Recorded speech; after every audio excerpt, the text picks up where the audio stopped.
Hello. Hello. Hi. Oh my goodness gracious. Welcome in everybody. My name's Ron Chiato. Like a macchiato. I'm your coffee fueled host with the most, professional voice actor, and I absolutely love working out, in case you couldn't tell. Welcome in everybody. Tonight we're doing something very special. It's the return of Power Rangers Talks. We've got 3 new members to introduce to the wonderful world of Power Rangers. First off, we're starting off with Finana. Hello. Hi, Fish. We've got Azumi. Hi. Hi. Hi. And we've got Chama. Yellow. Yellow. Welcome in everybody. I hope you're all doing fantastic. As you guys know, the Power Rangers Talks streams usually go with me introducing people that have not experienced Power Rangers before and forcibly throwing 30 years worth of nostalgia at them like a speeding bullet. Yeah. Oh man. It's going to be amazing. Oh. Oh, wow. So, before we jump in, though, I do always like asking and doing a little bit of poking, prodding, teasing, and seeing what you guys know already about Power Rangers. That way I can kind of get a baseline to see what you guys know. Nothing. I just said this, but I know that they have colors, and there's that evil lady with the horns. And then I know later on. Oh, I know that Johnny Young Bosch was a Power Ranger ? Yep. Right? Yep. Okay, and then You got I know it. the Sudarso brothers also. That's all I know. Okay. And I know something about someone named Tommy. Sure. Okay. Yeah. Okay. How about you, Fish? What do you know? I'll be honest. I don't know anything about Power Rangers specifically, but I have only delved into Kamen Rider Gav and Zets. So Okay. Well, hey, that's at least Toku and, experience. Gojuger. Yeah, Gojuja. Gojuja. Yeah. All right. Well, cool. Do you guys have any thoughts about what this is going to be like? Do you know anything about like the making of Power Rangers or the behind the scenes stuff? Nope. I just know it's old. How old do you think it People are in is? suits and stuff. Isn't it from like the 80s Not quite. or 90s? This 90s. is the OG, Okay. like original. So this is the OG Power Rangers. Yes. Oh. Yeah. So we're going back Dang. to 1993. Oh, Damn. goodness me. So I'm going to give you guys a little bit of a background, and the video that we're watching is done by Connor the Waffle, who is a good friend of mine. Makes a lot of Power Rangers related content now, but he'll be going over it in the video, but I'll give you a little backdrop. So in Japan, Finana already mentioned Gojuger before, but also Kamen Rider. So Super Sentai is the sister series to Kamen Rider. It started back in 1975, 1976. I think it's 75. Anyway, started back in 1975 with Himitsu Sentai Go Ranger. Started off exactly what you think. It's 5 people in colorful costumes fighting monsters in rubber suits and things like that. And eventually, it continued to grow in popularity and boom everywhere. And eventually, it was brought to the U.S. By Haim Saban in 1993. And it's aired as Mighty Morphin Power Rangers. Now, Super Sentai started in 1975, and the season that Power Rangers adapted was Kyoryu Sentai Zyuranger, and that is the 16th season of Super Sentai. Oh my god. Yeah. So, 16? yeah, I mean, Oh. Gojuger was the 50th, I believe. It was their Oh 50th. my Yeah. god. And Kamen Rider's still going. Zets is the 55-year anniversary season. So or the 54-year. I think the 55 is after Zets. But, Yeah, I think I'm more experienced with Kamen Rider than Power Rangers for sure. Ah. Yeah. I'll find some videos that we can react to for that in the future too, because I do love me some Yeah. Kamen Rider. I do love me some Kamen Rider. Good times, good times. But yeah, basically the idea of Power Rangers is to film and record in-person shots in like California during the time. I think it's like Burbank and other random areas. There's like a famous rock set that if you've ever seen like original God. Star Trek, you've seen the same rocks. I've been there. I've been to the rock set. So they film a bunch of like original footage in America, but whenever they need to morph or transform into the Power Rangers, that is where they kind of splice in Japanese footage from Super Sentai, and then they dub over it like they would anime. Oh, what? Yep. So half the so show is essentially That's not even them? yeah, it's not. But you'll be able to see the difference of when it is them versus it isn't them. Oh. Yeah. That's interesting. I didn't know that. Yeah, that's why I wanted to give you guys kind of like a backdrop into it, just a little bit before we dive in. Yeah, Vasquez rocks. Thank you guys. All right, well, if there's no other questions, comments, curiosities, concerns, let me get a setup. Also, thank you for the super. excited. Thank you so much. We're back at it. All right. That was just me changing screens. Oh.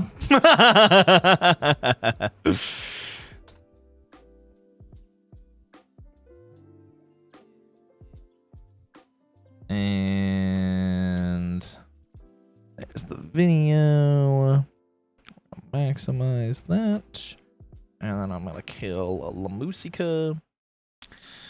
And I can move you guys away from me now, too. I had, like, everybody clustered up on me from when I was playing Slay the Spire. Because it's like, you don't want to block the cards, you know? Mm-hmm. Yeah.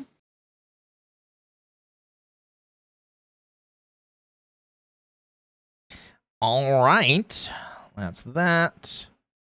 Let's get that going. And then I will share my screen with you guys. Yay. It is going to be on a black screen at first. Okay. You can see the mouse moving, right? Oh, yeah. Good. All right. I'm gonna pop out the chat so I can have it on the side of this. Yippee! The thing I love about Power Rangers is that sometime my brothers and will watch it when we need to feel like kids for a beer. Let's go! All right, is everyone ready? Thank you so much for the bits. I appreciate you. All right, let's dive in. 3, 2, 1, and go! Super Sentai is a long-running TV series in Japan that's still going strong to this day. Or it was, The series rather. follows a team of teenagers that have the ability to transform This into guy colorful sounds like spandex-wearing superheroes. I was going to say that. I was about to say, whoa. What do you mean? It guys sounds sound just, you guys sound really similar. Yeah. I'm canceling the stream. It's over. known as Super Sentai. Together, they must defeat the evil, this all while balancing Fire Emblem music? It might be. There's Sorry, go on. there's a lot of Yeah, video I'm game playing it. music that he uses, you Let me know? see. their normal I'm pretty human sure this is lives. Three The Houses. series made its I wouldn't be debut in surprised. It is Three Houses. 1975 It's with Three the Houses. Mitsu I'm Sentai dead. Go Ranger. Well, there you and it go. was clearly a hit with kids. I was listening After to the Go wait, Ranger, can I tons ask of Super something? Yeah, hit me. I can't hear without subtitles. So real. Subtitles. So Okay. real. They are going to be auto-generated, though. I will warn you. It's That's okay, fine. even if they're wrong. Yeah. With that. Yeah. Okay, no problem. Okay, I'm good now. I'm ready. Okay. Here, I'll roll it back 10 seconds just to be safe. Okay. Human lives. The series made its debut in 1975. I am the same, though. I with subtitle Mitsu everything. Sentai Go This is Ranger. good. Okay. It was clearly a hit with Perfect. kids. After Go Ranger, tons of Super Sentai teams would get introduced to the world. You had Dynaman, Denji Man, Mask Man, 5-Man, just to name a few. But the 16th team There of they Super are. Sentai to air in 1992 would be a special one. At Juringa. least for us Americans. Kyoryu Sentai Zyuranger. Now, this team of Super Sentai may look a bit familiar. That's because to the rest of the world, this team would forever be known as the Mighty Morphin Power Rangers.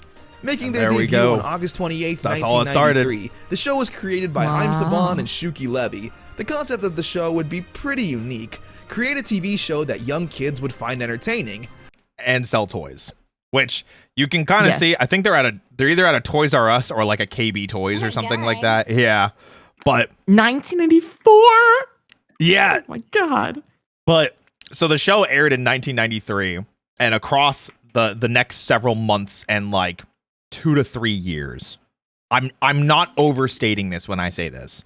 Power Rangers was the biggest global phenomenon, but especially the biggest American phenomenon to ever happen. Oh, I Like, believe it. It was insane. Toys were selling out left and right. They were doing live shows. They were doing stage performances. They teamed up with Dare to try and get people to stop doing drugs, which if, Oh my if you know God. anything about Dare, you know it had the opposite effect because it made drugs look cool Yeah. and then more kids did drugs. Oh, I was Yeah. okay. Yeah. But yeah, you cannot understate how big of an impact Power Rangers had in general, in North America especially. So, yeah. A group of friends living their daily high school life while needing to occasionally save the world. Now, an action show would normally be pretty expensive to create. You gotta make set pieces, Yeah, you know, do choreograph all those fight stuff you gotta scenes, do and for a TV create cool show. special effects. Imagine that that. could take so long. But what if all of that footage already We existed? just yoinked it. And you just simply That's crazy. I had took no it idea. I will say, because we've made jokes like this before with other groups, they didn't take it without permission. They do have a contract with Toei, who's the company that had the rights to it in Japan at the time. I think they still do. I don't know why I said had. Have the rights to it in Japan. But it's literally a partnership that they're like, hey, we want to use your footage. We pay for it. Yeah, yeah. dubbed it over, like anime. And there you go. Now half the show is already done. Quite literally. Well, after Saban and Levy put together a quick little video That's of what so Power smart. Rangers would Yeah. look like, they were Hey, given Lucy, the thank you green for the light to gifted. create I their appreciate show. Now, I love Power Rangers so much. I loved it as a kid, teenager, and even the adult I am today. I'm constantly keeping up with the series There's because Connor. it's something that just has the Oh, softest never spot in mind. my It's heart. not you. I was like, never Today, mind. It's I not wanted to you. go through a nostalgic journey through the entirety of Mighty Morphin Power Rangers. And I hope you can join me on this little adventure Sometimes No, I he miss my doesn't. chest Come on, tape. Fish. Go back 10 seconds. No, Hold on, he go back 10 absolutely seconds. does. of Mighty Morphin Power Rangers.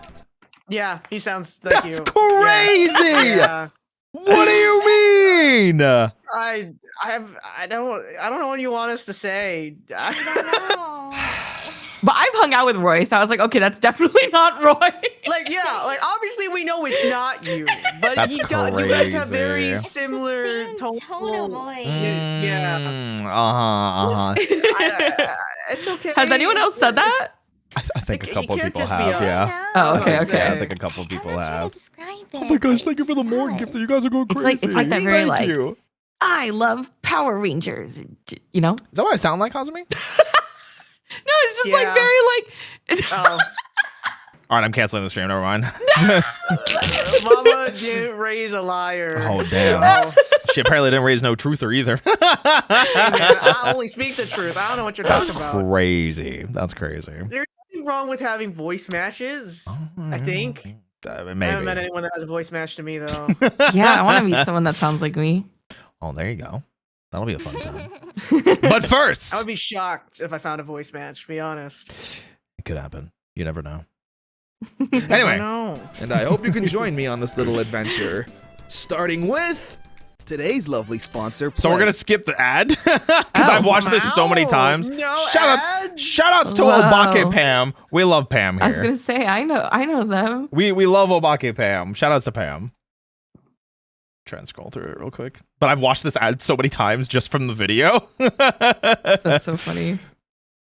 It's okay. This video is 3 hours long. That's longer than most movies. It is.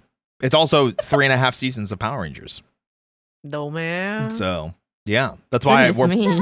that's probably why we're only gonna get into the first season. I think. No man. Anyway, Episode 1. Day of the Dumpster. Episode 1. You start off with some Okay. shady-looking astronauts coming across a massive space dumpster. They that looks like a space dumpster to you guys, right? It's just a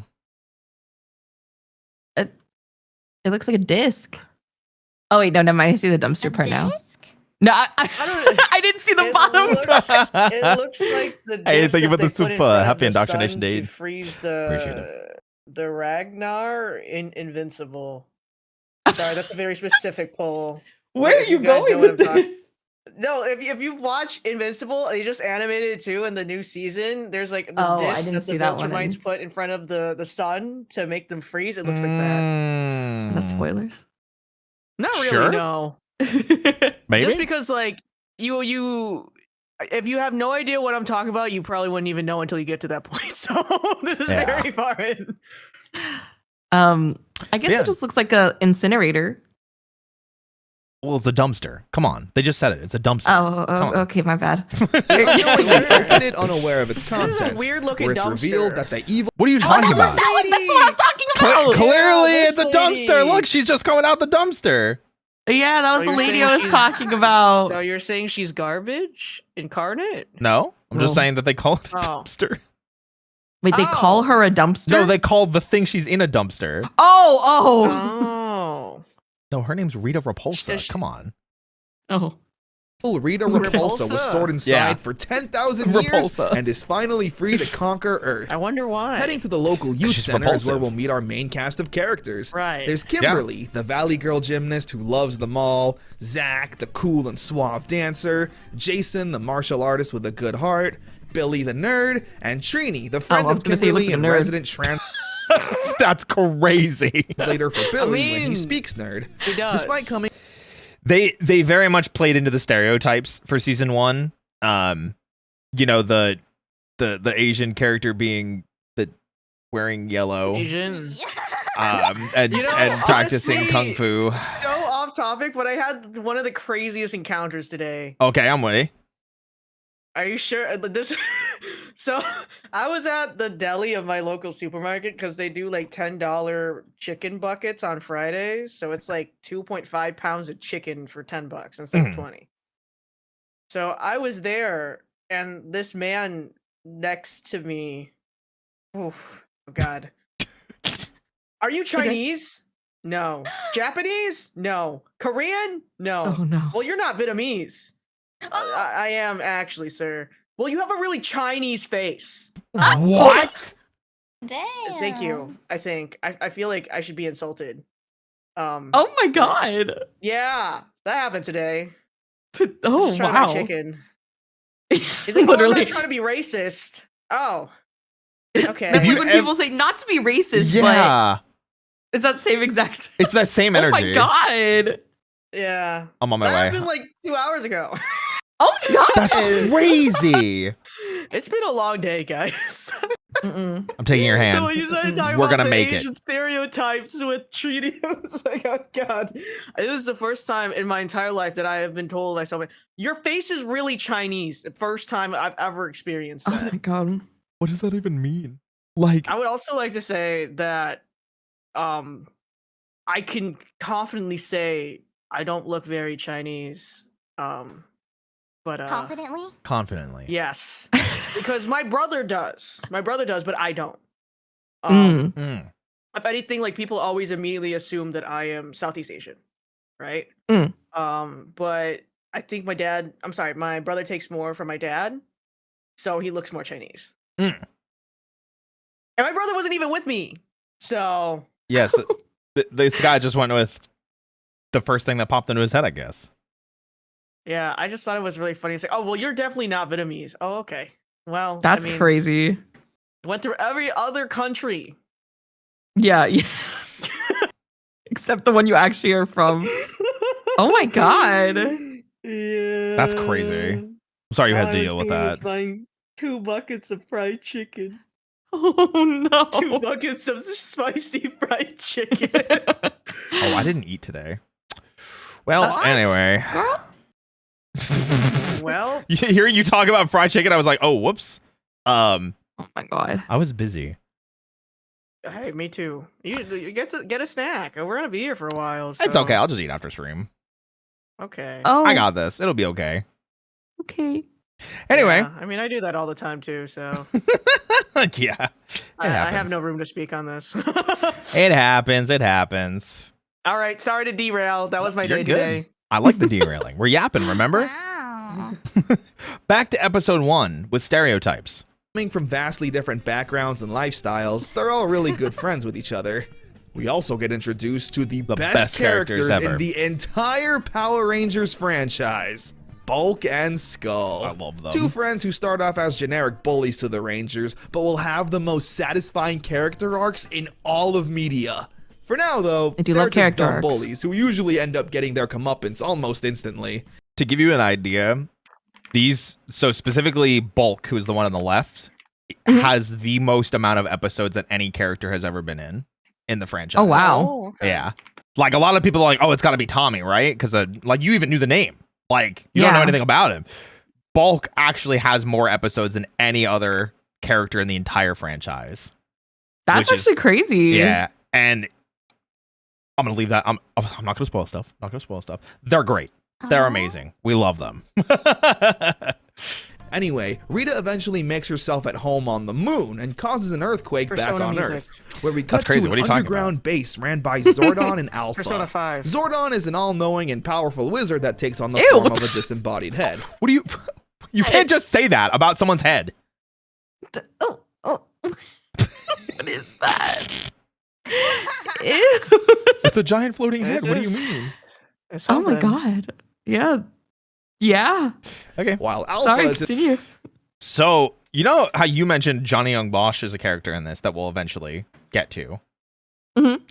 Power Rangers is actually a huge launch pad for a lot of actors' careers. Now this I can see that. the person that voices Alpha, they were already doing stuff before this, but you might actually recognize them.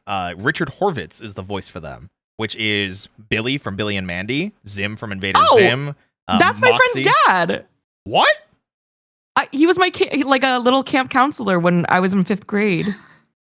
Wait, that's Whoa. crazy. Yeah. Wait, I trained with him. Really? Yeah, that was like my first major voice acting coach. Yeah, it was really cute. Like when we went, he like did a bunch of like the voices for us Whoa! when we were like all playing around. Yeah, it was so cool. When you The said lore that name, I drop. was like, wait a minute. But yeah, I mean, Richard Horvitz is in this. Barbara Goodson's the voice of Rita, who is the granny in Don Da Don. Turbo Granny, I believe. Oh. Yeah, Turbo yeah. Granny might go. Yeah. Sorry. So, I love the show. like Power Rangers is a huge starting point for a lot of people. So you'll hear voices and see people that you might recognize. That's so cool. Yeah. as his robotic helper that tries his best. They're informed Yeah. of Rita's return, and Zordon tells Alpha to find 5 overbearing and over-emotional Yeah, he's an egghead. humans. Why those were the Damn, that's qualifications, I guess we'll crazy. never know. Sorry. Naturally, our 5 friends are the It's ones fine. who are He chosen deserves and it. summoned to the command center, and are told that they can become Power Rangers to fight off evil and save the world. Naturally, when a giant head tells you all of that, you're not gonna listen and probably just leave. Which is exactly what our heroes do. Some heroes, huh? Yeah. They then get attacked by Rita's putties, which act as her general grunt soldiers. In the rocks. The Rangers try to It's fight the rocks, back, but are Hazami. ultimately Oh my overpowered. god. That is It's the until Rock. Jason remembers that Zordon said that these power morphers would give them powers. Thus, it's Morphin time! Except he doesn't say that in the first episode for some reason. It's only the most popular catchphase they made. Very true. The team then shout dinosaur Okay, names see, at the way top he of said their that lungs, sounded like you. transforming them. What do you mean? Right? You hear it? What, this Catchphrase one? they made. The team then That? No, right before that. say that in the first episode for some reason. It's only the most popular catchphrase they made. That when he says that, yeah. Yeah. The inflection. Yeah. Okay, You continue. should have smacked Team us. then shout I know. dinosaur names at the top of their lungs, transforming them Silence into speaks Power volumes. Rangers. Where And this is where you can kind of start seeing the difference in footage. So, like, you can see how, Uh-huh. like, this looks a very certain way, like the film. Mhm. But then when you skip forward, you can see how it, like, changes. Like, it's a little bit more grainy. The color grading is very different. they now They're in a have the different power to fight country. I mean, yes, they are in Japan now. Yes. But that is how you can tell when things were filmed in Yeah. America versus when they were filmed in Japan. I'm surprised they didn't like try to get a similar like scenery. They didn't have the money. That's fair. To be Stand fair, on I a top too of don't a have roof in money. LA. Easy. They do that later Oh, okay. in later seasons. Yeah. The funny thing is so Fox Kids was the ones that picked up Power Rangers. Didn't And even know there was one. they kind of didn't want to pick it up. They gave them a really, really small budget. Obviously, Power Rangers exploded Oh. anyway, but like, unfortunately, and this is I'm kind of getting ahead here, but Power Rangers has a very, very, very, very bad history of being cheap. Mm. So if Okay. you're ever curious about why they didn't do X, Y, and Z, money is usually the answer. Or why did like- they do X, Y, and Z? Money. It's why they don't care like why it looks like that, where it, like obviously like looks like Yeah. Mm. In their defense, in 1993, it was way harder to tell because of, TV grain. TVs weren't as clear as Yeah. monitors are nowadays, so way easier to hide that.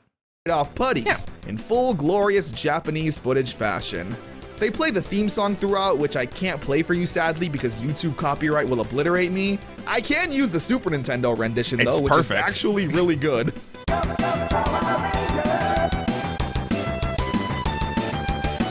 This is what kids instantly fell in love with. The martial arts and colorful suits, the rock and roll music, summoning the Megazords, which are these giant robots. Man, how could young kids not love this? Anyway, the team eventually And they win. saved the day and returned back to That's the it. command center, where they officially accept their roles as Power Rangers and promise to always protect the world. It's an insanely solid start to the series. I don't want to go too in-depth right now and give my thoughts on the characters, actors, and arcs, so I'll save that for when we reach the end of Season 1. For now, though, Wait, we move... Sorry, quick question. Yeah, of so course. do they just start off like they're already like the show in America starts off with them already being Power Rangers? No, they just became Power Rangers in the first episode. Wait, so when they got zapped, they just got zapped randomly? And they're like, okay, now you fight? Yeah, Zordon literally told Oh. Alpha, "Hey, pick 5 overbearing and emotional humans." Oh, okay. Gotcha. And then they picked those 5. Oh, okay. And now I they're Power see. Rangers. Beautiful and overbearing. very, very specific. Yeah. It is very specific. It's so funny because it's the only time they say that. And then in the opening, it's teenagers with attitude. Sure Yeah. love dealing with teenagers. Ironically, only like 1 or 2 of them are actually teenagers. And I think, Oh, I mean, yeah. yeah, I think the right. youngest one is Jason, who's the Red Ranger, and he just turned 18. Like, Oh, wow. and again, some behind the scenes stuff. Dang. So that's Jason in the back, the Red Ranger. Uh-huh. We only find there's a lot of information we find out as years go on. We found out that he was kind of forced to sign the contract below the age of 18, Oh. and they got away with a lot of stuff because of that. So he like was 17, landed the role, turned 18 when they started filming. Yeah. Oh, okay. Yeah. So pretty crazy stuff. Yeah. Yeah. Damn.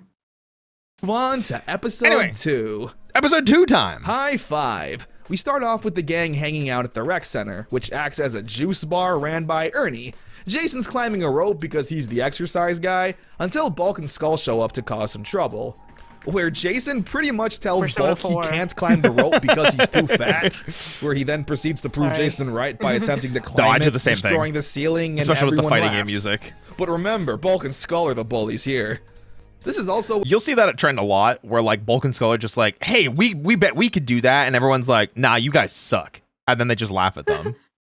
Oh my god, wait, but why are they the bullies then? To be fair, there are some very like, these are very clearly the bully character moments for them. Uh-huh. But more often, the Rangers are kind of dicks to Bulk and Skull. Oh More my often. God. Yeah. The answer that I will say to everything, in case you're like, how did they get away with this? The answer is always, it was the 90s. It was a different time. Oh, absolutely. Like how they got away with making Trini, who's Asian, the Yellow Ranger, The Yellow Ranger. and Zach, who is black, the Black Ranger. Yeah, Oh, I noticed that too God. as a kid. I was like, no man. So they did come out later and say they didn't realize until like 6 episodes in that they had done that. That it was, I'm sure you didn't realize.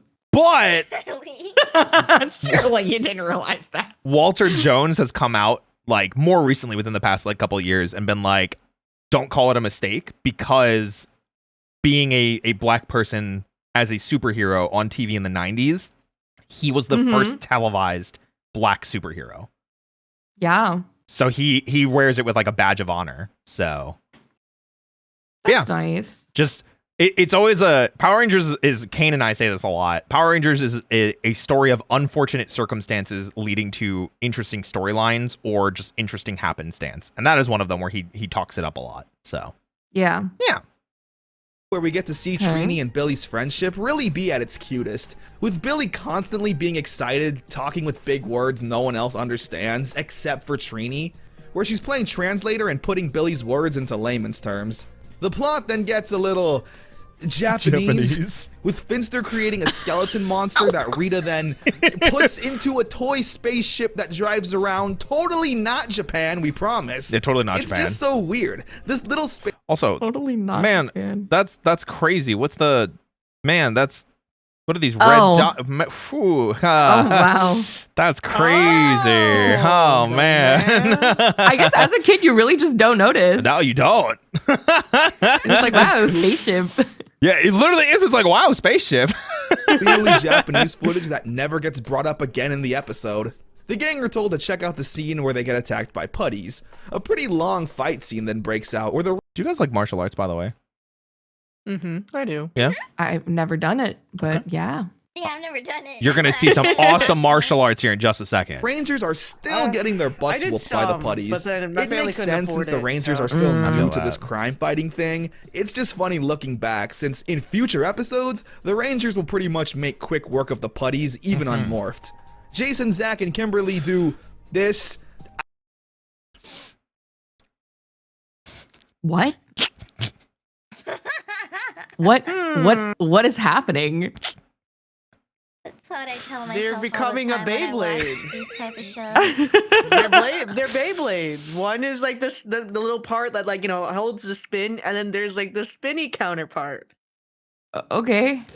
It's so funny because they just yell, form a human chain. And then they do this. Oh, wait. What? We didn't play. I know I need to what see it karate now. school teaches that move.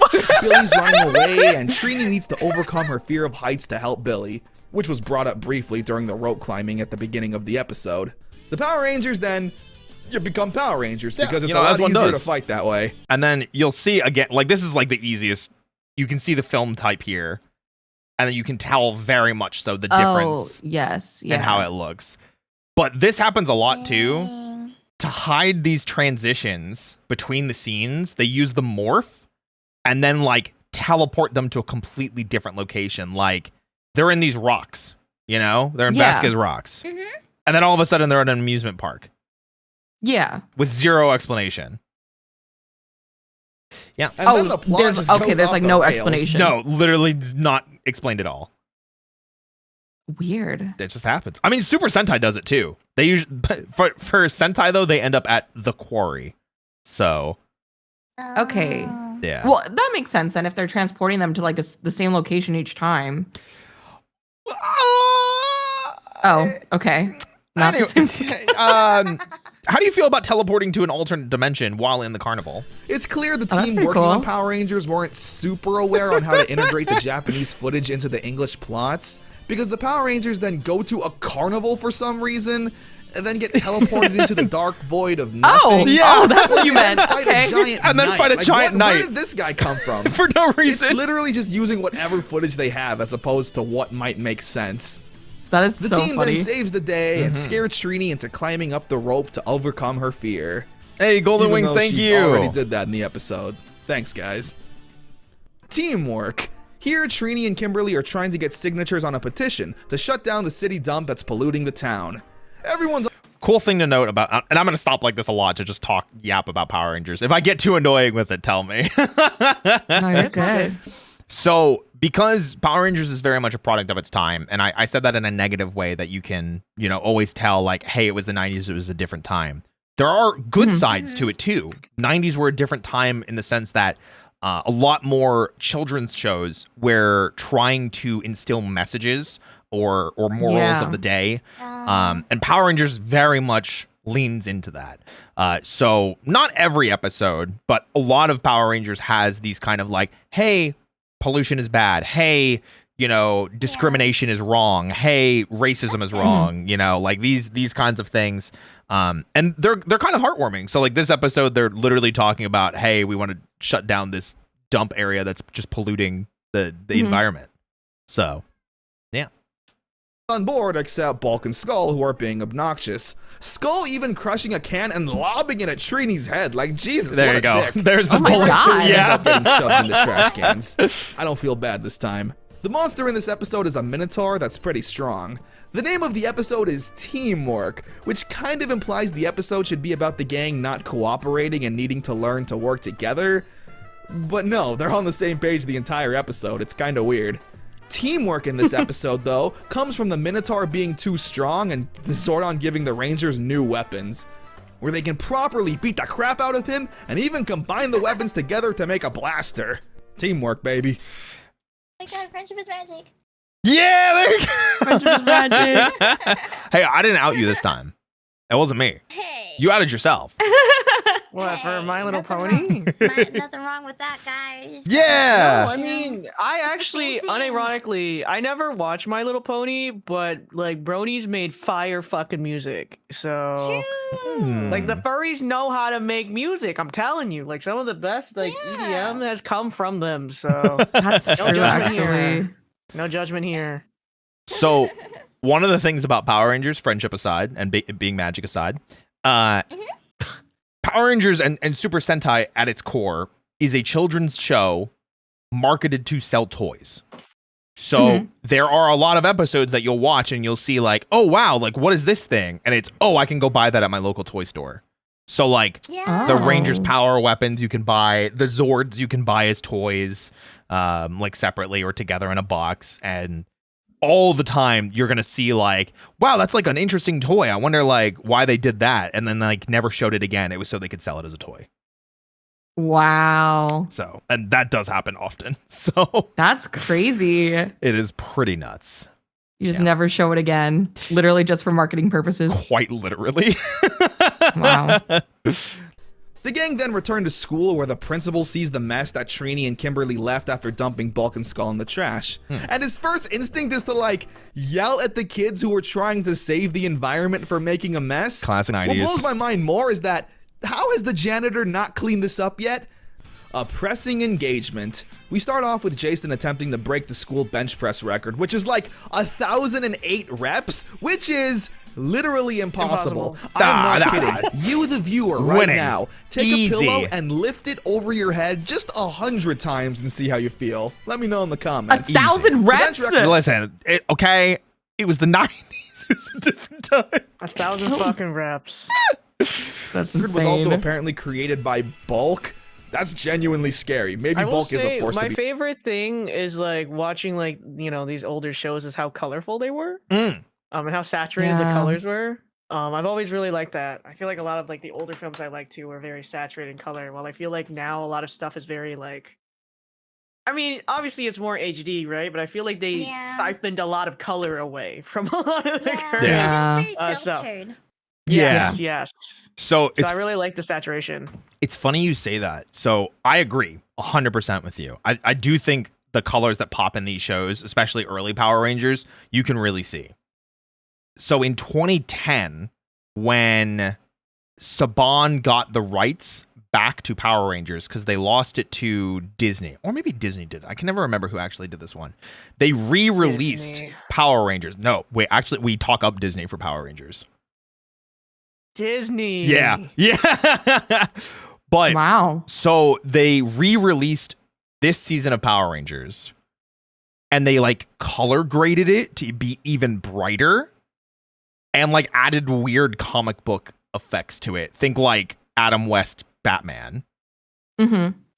Oh, Disney did the re-release. Thank you guys. I can never remember. Oh. But yeah, so if you think this is colorful, you got to see like the difference between the HD version, or the re-release, I should say, which is unfortunately not good because the comics effects are just not fun. They're just really dated. Yeah. Reckoned with. Jason doesn't break the record at first because Ernie lost counts. Bulk then tries to bully Jason, which, again, if he can bench press over 1,000 times, I'd actually be kind of scared. Although he always falls victim to slapstick. And having his Rita pants fall summons down. a Sphinx monster and the Rangers fight it. That's about it, really. It's really irrelevant to the main plot. Like, you might think Rita wants to separate Jason from the group since his confidence might be low after not breaking the record, or That's crazy. Jason going off on his own to prove that he has what it takes to be a leader. Both of those things are kind of hinted at, but not really. Okay, I have this clip quasi ready. I gotta pull up a clip to show you the amazing acting. I gotta show you an amazing clip. Give me 1 sec. I have it pinned and everything.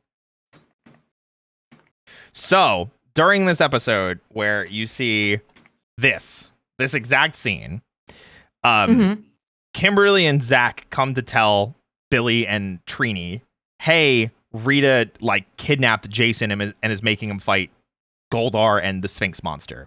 And Billy responds with,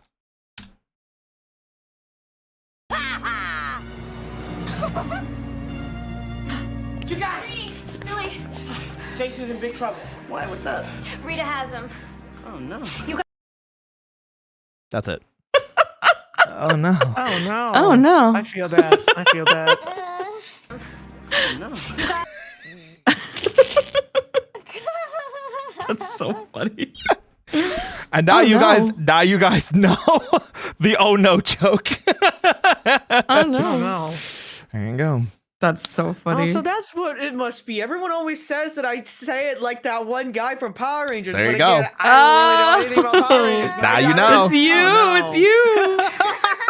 Now I know where it comes from. Oh, that's so funny. We're gonna point tons of those So moments out funny. as we watch more of the videos, because Kane and I have like pointed out a bunch and accidentally turned them into memes because we just laugh at the deliveries. So That's so Oh funny. no. oh no. Oh no, here we go. Well, there you go. The episode focuses more on the individual Rangers being able to now summon their own Megazords by themselves. Bring on the Whoa. power sword.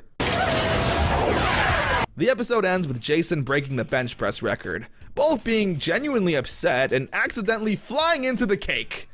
Well dang, kick a man while he's down, I guess. Different Yeah. Drum starts off with Billy trying to learn how to dance, but he has 2 left feet. Poor guy. We also Poor get Billy. introduced to a deaf girl named Melissa. She's Kimberly's friend who also takes part in dance Persona class. 4. She messes up during the lesson and some girl gives her shit. Like, Jesus, she's deaf. Give her some leeway. Seeing Kimberly speak to Melissa with sign language is really cool to see in a kid's show in the 90s. This is what I was talking about, 90s. Rita- like the 90s aspect Yeah, of them doing yeah. stuff like that, yeah.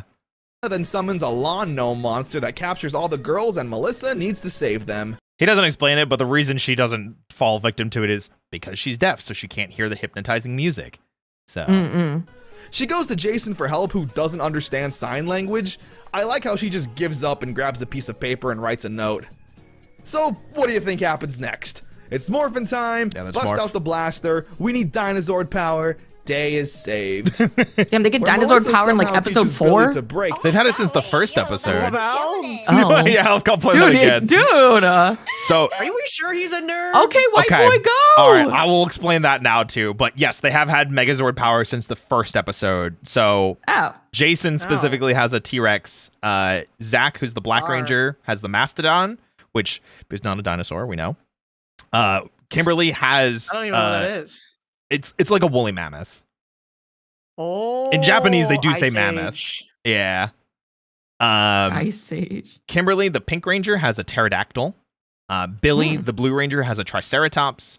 Trini, the Yellow Ranger, has a saber-toothed tiger. And ironically, her counterpart in the Sentai is a guy, and his name is Boy. Mm. So it's kind of Boy. Yeah, it's a little bit on the nose, and everybody always likes to laugh at that fact. God of War.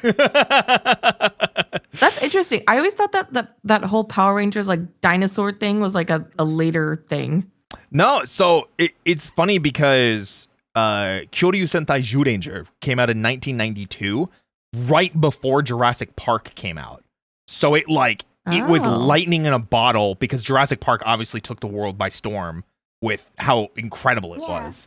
And then after Jurassic Park came out, Power Rangers aired. So it was like, what? Like literally, they caught lightning in a bottle. Yeah. Yeah. But yeah, Wow. let's talk about Billy. Power, day is saved. So the funny thing about Billy, obviously all of the actors themselves have had things happen before them. I think this is Jason's first role, his actor, who is Austin St. John.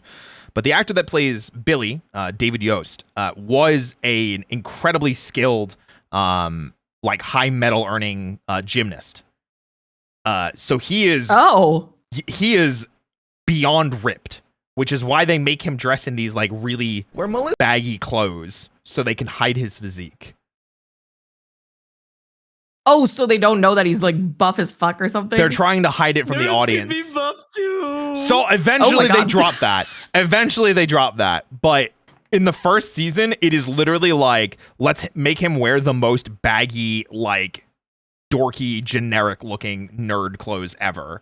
And then they're Yeah. like, okay, what if we just gave him like whatever he feels like wearing and you can see how big his arms are?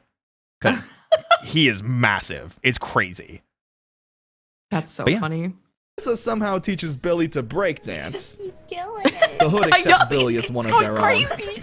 I'm sorry. That line always kills me too. Wait, what did he say? The I didn't hood catch that. accepts Billy as one of their own. Food fight. Now this one's a classic. The school is having a food fair to raise money for the elementary school. Yeah. All is going well until Bulk and Skull and their new friends cause a food fight! It's really messy and goes on for a bit. It looks like they had tons of fun filming this scene. I wish I could have been there. So, what do you think Jason's about to do with these sausages? Shove him in someone's mouth? Suck on him. Okay, fish. Okay, Tyga. I don't know. Okay, Is he gonna use them as like a nunchuck? maybe? Hey, you got it! Oh, He does, in fact, use them as me and Pinata nunchucks. just thought of the worst thing. Oh, wait. Yeah, Wow, we should have known by the way he's holding them. definitely. So, another funny thing, you know how I talked about how we learn a lot more stuff as years have gone by with Power Rangers, Mhm. like behind the scenes stuff. Mhm. I've definitely learned more than I should, and I'm not kidding when I say that when some of the cast has told me things that they definitely shouldn't have. But Okay. recently, Walter Emmanuel Jones, who played Zach, came out in an interview because they were talking to him. They're like, "Have you ever had any like major problems on set?" And he said, "Not really, but there's like one major moment that always stuck out to me, and it's from this episode because they had all the Rangers kind of dealing with foods to kind of showcase the country that they were showing, you know, because it was a world food fair type thing." Oh, okay. For Zach, can you guess what food they gave him? Oh no. Oh no. Oh no! I don't even want to. I feel wrong guessing. So it's Me worse too. than you can think. Oh my Because god. I feel like the obvious answers are like watermelon and fried chicken. You know, Okay. Wow. they gave him bananas. Oh. Yeah. So Oh apparently, my god. he came out and was like, "If you don't change this, I'm not coming out. I'm I'm leaving the show." That's bad. Wow. Yeah. Oh my god. Yeah. That's crazy. I don't know why people would like, or I guess like the people on set, why they think that like they could get away with that. So the innocuous answer is they just didn't have the budget for food, so they bought bananas because they were cheap. Sure. That's what they say. Sure. And that was his response too. He's like, "I don't care, like fix it." Yeah. Yeah. Yeah. Absolutely. You could have bought any fucking fruit Yeah. in the grocery store. Yeah.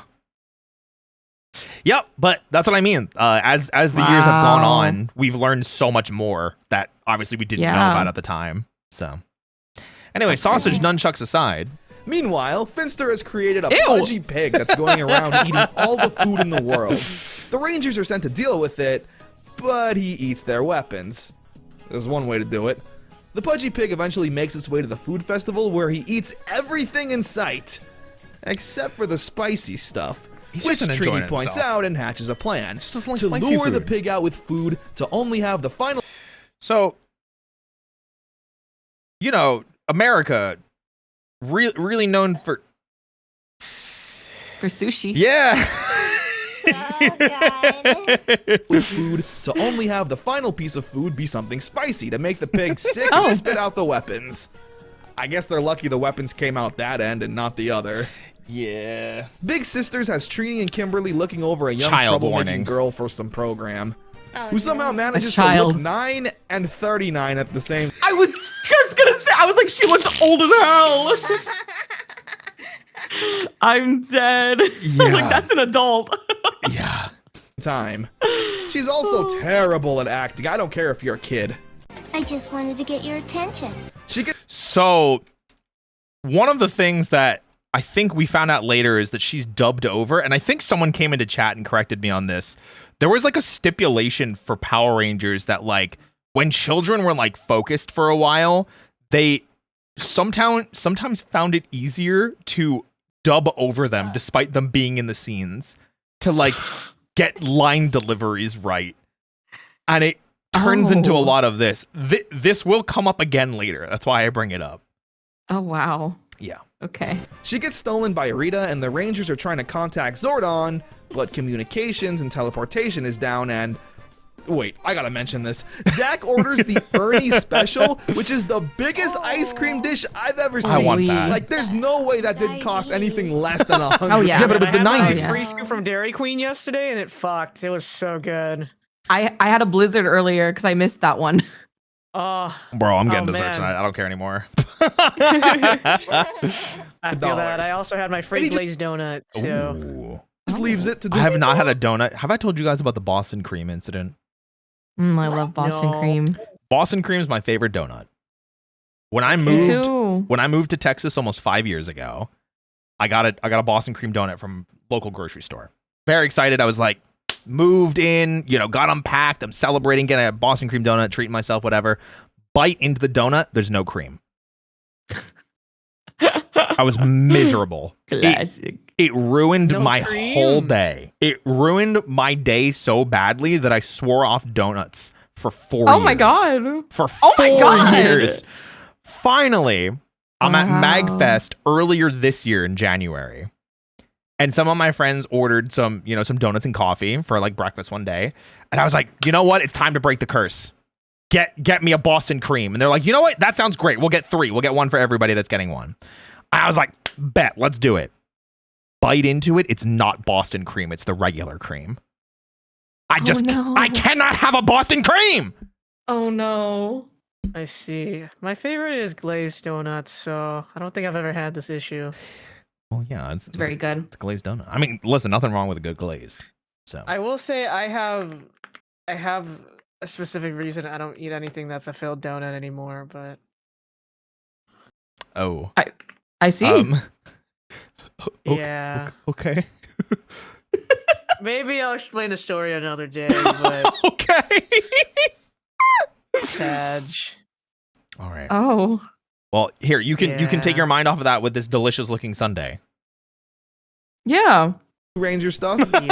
Anyway, with teleportation down, Billy introduces the gang to the Rad Bug, his literal flying car. Yeah, he made a Billy flying doesn't car. need his power coin. What He could the create his hell? own Iron Man suit. He made their teleportation system and their communicators that they can talk across dimensions, like Oh my infinite god. infinite range, can teleport, and he created a flying car. That's insane. Yeah. The Rangers then morph and need to save the little girl from this giant chicken monster, which is obviously a little Japanese girl from the Sentai footage that they made look identical to. Oh, Which is- that's so funny.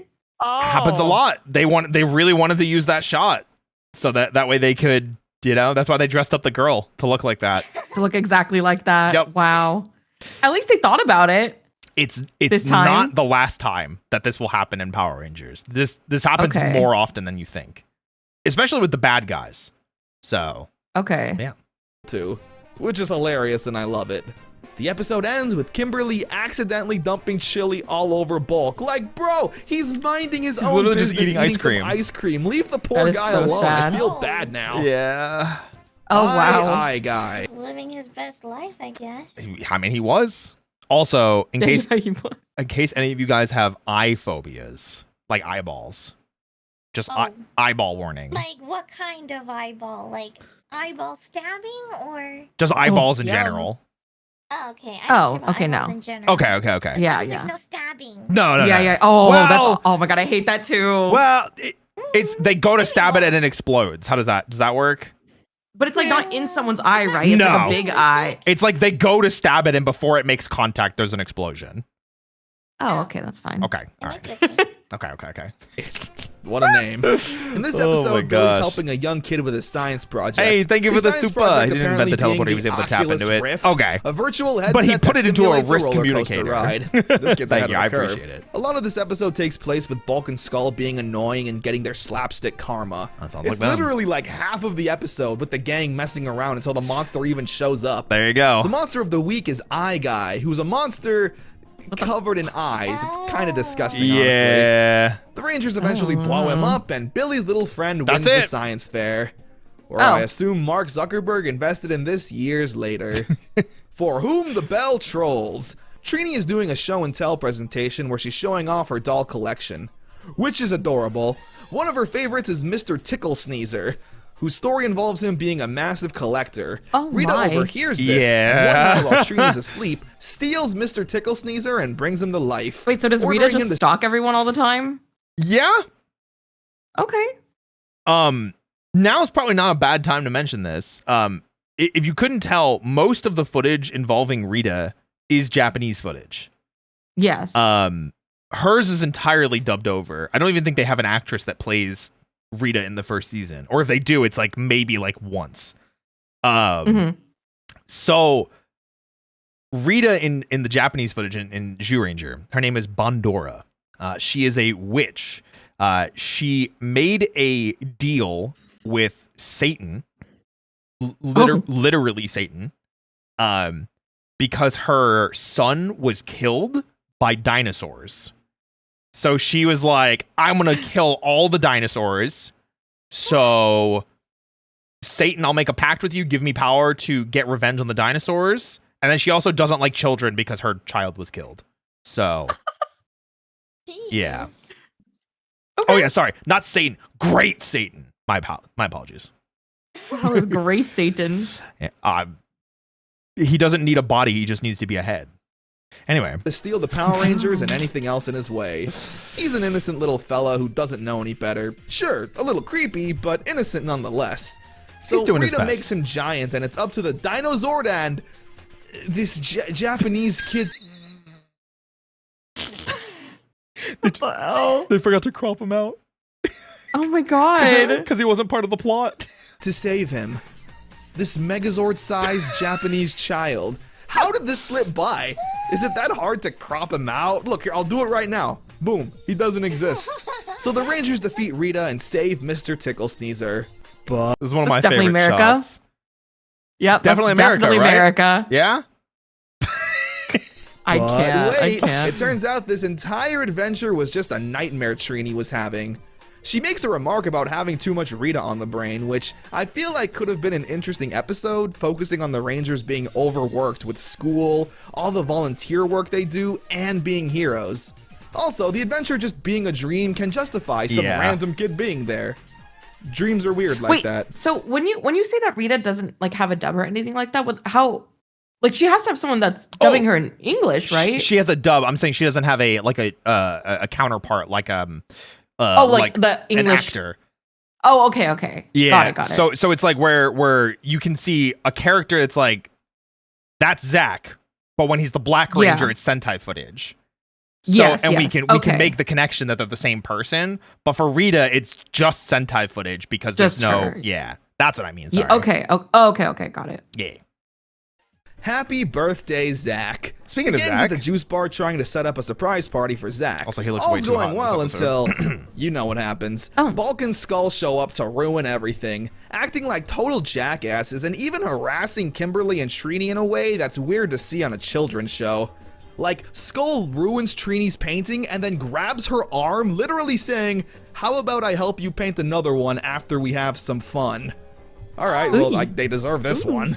Yeah, someone pointed this out to me as well, which is, it's something like that's obvious when you think about it, but I guess I just hadn't thought about it until they said it. Usually when they film shows like this, because Power Rangers was insane. The first season, they were doing like 5 new episodes a week for a while. It was like, Oh, wow. it was insane. Their filming schedule was that seems crazy. unheard of. Yeah. Part of, I guess it helps because half of it's not them. Yes. Yeah. Part of what they do apparently is blocking, where they will film, like, they're like, we need this set for this many episodes. And they're like, we need it for episode 3, 7, 12, 15, 27. Like, they'll film every scene that happens in that scenario or in that area so they can get it all out of the way. Gotcha. What people were saying was they think this Bulk and Skull were written really early because as it goes on, they super mellow out and never do stuff like this again. It's like, this is like, whoa. Like, this must have been early writing that kind of just got passed for some reason. Yeah. And they were writing in real time too, yeah. There were like days on set where they were like, let's rewrite the script. So. Oh, wow. It was 90s were a crazy time. Yeah. At school the next day, Zach is excited. Also, we need to bring back 90s men fashion. I'm just saying. Come on. True. Looks great. Oh my god, yeah, what the hell? See? Cunty. And trying to get Kimberly to wish him a happy birthday. But due to the surprise party, they all act oblivious, pretending like they forgot. This naturally upsets Zach, where he's angry that his friends forgot his birthday. At least, he's angry for a bit, because out of nowhere a monster attacks him. And since the Japanese footage doesn't have the Black Ranger being upset with his teammates, he just forgets all about it and is gung-ho with everyone. I don't know, it's kind of weird seeing Zach be so upset with his friends, only to seconds later have him being super friendly and talkative. Like, there's not even a, oh, nice of you guys to remember me now, piece of dialogue or anything. They beat the monster and surprise Zach with a big party. It's every surprise party plot in any TV show ever. Every single Still one. Good, though. No clowning around. Clown warning. Okay. Oh. There's Looks like I gotta go, guys. No wait, way. Oh No, I'm joking. Okay. There's unironically there are a lot of I have a lot of phobia warnings for this. So no. Oh my The god. carnival's in Angel Grove, but it's made pretty clear from the beginning that this is no ordinary carnival, with putties taking the form of clowns. they're very creepy. And they act extra creepy here since they're the bad guys. Trini even bringing her younger cousin around, and a clown straight up abducting her in plain sight. Yep. It's pretty creepy to watch, honestly. Yep. It's one thing when a kid gets abducted in Power Rangers by a guy in a rubber monster suit. It's another thing when it's done by a creepy, realistic clown. The clown's even threatening Trini, and her getting ready to throw down on a second's notice is great. Oh yeah. So he sprinkles this dust on her and turns her into like a cardboard cutout. Oh my god. Yeah, it's pretty crazy. Okay. The episode definitely feels the most threatening. Ready to throw down on a second's notice is great. The episode definitely What is feels that? the most What is this threatening and supposed to be? realistic Power Rangers has been up to this point. Dealing with realistic weirdos and needing to lay the smackdown on them. Power Ranger Punks is another Vor warning. Oh. classic. Yeah. We start off with the gang playing a nice game of volleyball until putties attack. Amongst the chaos, Babu sneaks around and spikes the Rangers' drinks with a potion, where Billy and Kimberly then take a drink and immediately undergo personality changes, turning into rude and crude punks. Even showing up to school the next day dressed like rebels, bullying kids for lunch money. Billy even threatens Bulk, and You can even see, because they don't hide his muscles as much, like look at the size of his yeah. arms, his shoulders. Wow. It's crazy. Kimberly flirts with Skull, saying that they're going on a date. It's really funny, and this won't be the last time Billy and Kimberly have some kind of personality change. Watching the nerd and valley girl turn into anything else will always be hilarious. Cool thing too, this is entirely based on a Sentai episode. And as I'm sure you are familiar, Fish, Sentai, even though it is for kids, tends to be a little bit darker for American audiences. And I'm using darker lightly with air quotes. So the blue and pink Rangers in the Sentai do turn into air quotes punks, but it gets progressively worse as it goes on. So they start as just like delinquents, then they turn into like bikers, and then they straight up join like the Yakuza kind of thing. Oh And my god. They end up like mowing down pedestrians with MP40s. Like on screen. It's crazy. Oh. It is insane. I don't know Oh, why. wow. I don't know why they went that far. It was crazy. Yeah, it's pretty nuts. Zyuranger is kind of wild. I'm not gonna lie. Yeah. Alpha needs to go on a mission to find a cure for the two while a giant frog monster attacks Angel Grove. And there's the Jason, more. Zack, and Trini try their best, but are inevitably eaten by the frog, where Alpha returns just in time, turning the two back to normal. Again, it's clear the Sentai footage didn't have an episode where the Blue and Pink Ranger change identities, They did though. so we don't get to see Billy and Kimberly morphed as punks and accidentally ruining the mission with their bad attitudes or something. Still a fun episode. It ends with Skull asking Kim if they're ready to go out on their date, and Kimberly's like, ew, you wish. Like, dude, you asked him out. Even if you were under a spell, it's not his fault he's asking about it. He looks so hurt. Poor Yeah. Skull. That's so sad. And that won't be the last time he gets his heart broken by Kimberly. Oven Wall. The school dance is happening, and everyone's excited for it. Everyone except for Billy, who doesn't really care for dances. That is until he bumps into a cute girl who's just as intellectual and nerdy as him. They hit it off almost instantly, and it's super cute seeing That's Billy cute. talk to a girl that's just like him. There's a part where they're both too awkward and nervous to ask each other to the dance, so Jason's like, Billy, come here really quick, we got a ranger emergency. And when Billy goes over there, the gang's like, come on, ask her out. And Billy says, Huh? That's your emergency? they eventually agree to hang out until Oh my Rita God. kidnaps her, where it's up to Billy to save the day.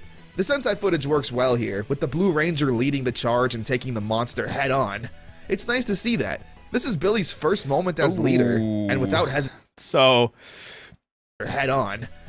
It's nice to see that. Another- This is Billy's first moment as leader. really obvious. Hey, this is American footage. Cause look how bad the suits look. Oh yeah. God. And then like you can immediately see how much better it looks in the Japanese footage. Oh, they're so shiny. Yeah.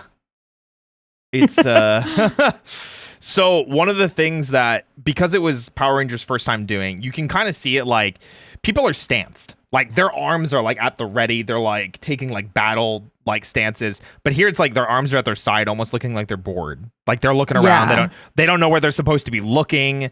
The costumes don't really fit well.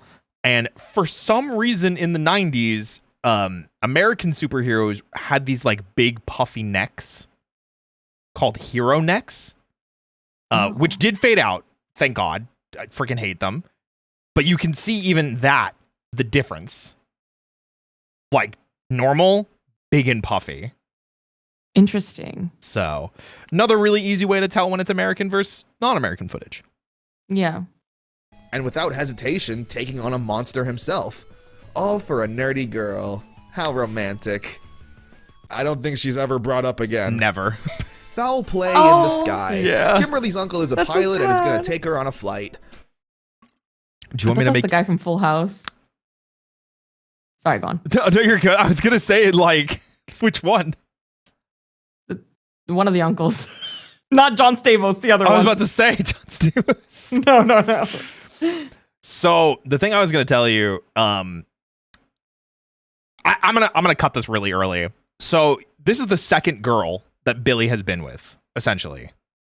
In like 11, 12, maybe 13 episodes. There's no easy way of explaining it, but David Yost is gay and was out at the time. So it, in hindsight and retrospect, looking back and seeing how many times he is forcibly shipped with a girl is always really awkward. And it will make, I don't know if they did it intentionally or if they were just trying to make it make sense for footage or storytelling or writing or whatever. But unfortunately, that will have a negative story ending in several streams, several videos from now. Just remember, it was the 90s and it was hard to be gay. So Yeah. Anyway, back to not John Stamos. Bulk and Skull notice this and have an interest in flying too. They ask Kimberly if they can come along, and it's pretty sweet, honestly. They have no schemes or ill intentions. They genuinely just want to fly in the plane. This episode's alright, I guess. Not a lot happens, and most of it takes place on the plane. Kimberly's uncle gets put under a spell and needs to land the plane herself. A monster eventually shows up, so something can happen in the episode. Okay, one more. Every time I have a good opportunity to do it, I'm gonna stop it. So, you know how I talked about famous actors having jump starts or at least making cameos in Power Rangers? Mm-hmm. The voice of this monster is voiced by Bryan Cranston. Oh, wait, who is that again? Breaking Bad. Oh, Malcolm in the Middle. Walter White? Yeah, Walter White. What the hell? So it is widely considered or widely accepted as fact that Billy's last name, which is Cranston, is for that reason. Yeah. But yeah, there you go. So is that his first role? I don't think so. But okay. It is always just really funny to point out because a lot of people don't realize like how much of a melting pot Power Rangers became. You know? Yeah, that's wild. Episode. It's not my favorite. Dark Warrior. Billy's getting bullied again by Bulk and Skull, even getting shoved into a trash flexibility, can. though. Billy decides to once again enroll in Jason's karate class, which doesn't make a ton of sense. Like, weren't you whooping a monster with Kung Fu just a few episodes ago? Meanwhile, Trini's Kung Fu / scientist uncle comes to town and he's a massive inspiration to Billy, being both brains and brawn. He pretty much tells Billy that violence isn't always the answer, and his big brain is his strongest weapon. Sure, good The message, uncle right? then gets kidnapped, so maybe violence is the answer sometimes. Oh. The Rangers need to save him and have a big battle with the Dark Warrior. The episode ends with Bulk and Skull bullying Billy again, but Trini's uncle drinks his invisible potion and teaches the bullies a lesson. So, violence with some science is always the answer. Easy peasy. Switching places is another fun Billy and Kimberly episode. Billy creates a device that lets you read minds, and after trying it with Kimberly, it malfunctions, swapping their minds into each other's bodies. So it's a fun Freaky In the Friday need of, episode. glasses, with Billy's apparently. head in Kimberly's body, and Kimberly's mind in Billy's body. Seeing Billy talk like a valley girl is funny, and Kimberly wearing glasses and talking like a nerd is very attractive. I think I've fallen in love. Most of the episode follows the two around school having a hard time pretending to be each other. When the monster shows up, we do get a little babble with Kimberly and Billy saying things they normally wouldn't. So that's fun. Now, these next group of episodes is a really important marker in the history of Power Rangers. It's finally time, guys. Chat, he's here. Green with Evil Part 1. Now, up to this point, Power Rangers has Oh, is mainly this the Green focused on Ranger? the fun and quirky teenage lives of the Rangers. You know, school dances, surprise birthday Green parties, school Goblin. fights, etc. Those were the main plot points, while the monsters and superhero duties were secondary. Those were never the focal point of an episode. Is that what it is? Green with Evil, though, is the first episode in a 5-part story focusing on the action and the Power Rangers. We start off with Jason in a karate tournament with a new kid who will turn out to be one of, if not the most popular Power Rangers character of all time, Tommy, played by the late Jason David Frank. He's shown to be on par with Jason from a fighting standpoint, ending the competition in a draw. Kimberly clearly being attracted to Tommy and having a little crush. The next day at school, Bulk and Skull harass Kimberly, where Tommy shows As up always. and does some spin kicks to intimidate the two, complete with his patented "Ayah! Zoot, ayah!" Rita takes notice of this and sends the putties to attack Tommy, where she's in possession of an evil Green Ranger power coin. She puts Tommy under a spell to make him a mindless slave to Rita, and This is one of my favorite okay, things, that- too. That's what I remember hearing about. Oh, that he was evil? Yeah.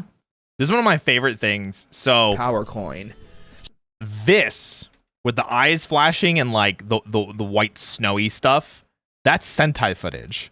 She puts Tommy under a spell to make And they wipe it into just a shot of his eyes, and it looks pretty good for 90s. But It it's does, two yeah. completely different shots, and I always am like, well, they did that pretty well. It's impressive. Yeah. Anyway, become her evil Green Ranger. She even tells Tommy the identity of the Rangers. Tommy then infiltrates the command center and wreaks havoc, turning Alpha offline and even destroying destroys Zordon's that shit. communication and connection to the Rangers. The Rangers eventually try to contact oh, we should probably talk about that too. There's so many things that I'm like, people don't care about this, or this doesn't matter. Zordon's communication and connection. So Zordon obviously he's the floating head. Mhm. He is an interdimensional space wizard from the planet Eltar. He was fighting Rita for a long time, and it's either Rita or someone else put a spell on him that has him stuck in a time warp. So if he's ever outside of this tube, he will age rapidly and cease to exist, essentially. But he used to be like a giga powerful wizard. But he has been stuck in this tube for a long time, essentially. Got it. Yeah. Into the Rangers. The Rangers eventually try to contact Alpha, but to no avail. So they use the Rad Rad Bug to Bug show time. up, but they're too late. They attempt to fix Alpha, but again, no luck. Just then, the Green Ranger is attacking Angel Grove, and the Rangers have to stop him. Unfortunately, the Green Ranger is kind of powerful and easily wipes the floor with the other Rangers, causing them to retreat. The gang are back at the command center, trying to figure out just what the heck happened. They lost got bodied. Zordon, don't have Alpha, They lost and for are the first seemingly time. fighting one of their own. So this is a plotline in Super Sentai also, right? Kind of. Okay. So there is an evil Green Ranger that shows up, but he is not mind controlled. Oh, he's just evil. Yeah, the general plot is like he's brothers with the Red Ranger from the Sentai season, but it's like they're not, they didn't know the other existed kind of thing, and Green blames Red for like stealing away his family heritage, and then it's worsened because Bandora's like, yeah, Red fucked you over, you should definitely hate him, like he's not really your brother, and essentially manipulates and gaslights him into becoming a villain. So he's not mind controlled, he's just manipulated. Yeah, but he is also an asshole in the beginning too. Oh, okay. But in the American one, he's just mind controlled. Yes, mind controlled. Yeah, I just remember people saying that Tommy was like Sasuke. Sasuke! Sorry. Well, but Sasuke's Naruto. not mind controlled, is he ever? I don't Scratch know. his head? I didn't think he Is was. he not? I Under thought, Orochimaru? I thought he was. Orochimaru was mind controlling him. No, I thought he just did it. Oh. I don't know. I gotta rewatch it, honestly. Oh, okay. It's been so long. Listen, all you need to know is Bluebird, okay? Yeah. That this is easily the biggest challenge they've ever been faced with. Leading into Green with Evil Part 2. Our first Billy and Trini are multi-parter. trying to fix Alpha while the rest are pondering just who this new evil Green Ranger is. They eventually get Alpha working again, but can't remember anything due to a virus that Tommy put into him. We see how all of this stress is affecting the Rangers. Billy and Trini are tirelessly working with this technology they don't understand to bring back Zordon. Jason is hot-headed, beating up a punching bag, saying how he just wishes he could get his hands on the Green Ranger again, which is pretty uncharacteristic, being able to normally keep his cool. We also get a bit of Kimberly and Tommy drama, with Kimberly worrying about Tommy not showing up to a hangout session the day before since, he was kidnapped and turned evil. Tommy Also, can we talk about what he's wearing? It's a fishnet green shirt. Yeah. Oh, wow. 90s fashion, guys. Or He's kind of killing it though. I know. I agree. I think it under- looks nice. I agree. I'm saying I miss some 90s men fashion, okay? Mind control acts Oh, and really it's a crop mean to top. Kimberly That's and right. calls her selfish. Oh! Where Kimberly gives the funniest response when she says, Well, excuse me for living. like, Jesus, it's so cheesy. I love it. Anyway, Tommy then gets a super-powered evil sword and captures Jason inside a dark dimension, where Goldar is essentially playing with his food after stealing Jason's morpher, beating him up and teasing Jason to fight back. The Green Ranger once again attacks Angel Grove, and the rest of the Rangers kinda cheat to get the upper hand. Yeah. They summon the Megazord, and when Tommy shoots a beam of energy, they use the giant shield to deflect it back at him, causing him to retreat. So there's a funny thing with this as well, where when Zordon first recruited the Rangers, he gave them 3 rules. One, they can never reveal their identities. They always have to fight for what's. I actually forget what that one is. It's never reveal identities. Something I always forget, but it's something along the lines of like fight for what's good, like save the world type stuff. But the third one is always never escalate a fight unless someone forces you to. And what that usually means is don't morph unless you absolutely have to. Don't call the Megazord unless it's like you're fighting a giant monster. You're Tommy here is not a giant monster. So, oh, that's right. Don't use your powers for personal gain. Thank you. That's what the second one was. I always forget that one. But, so Tommy's just normal sized here, and they called the Megazord on him.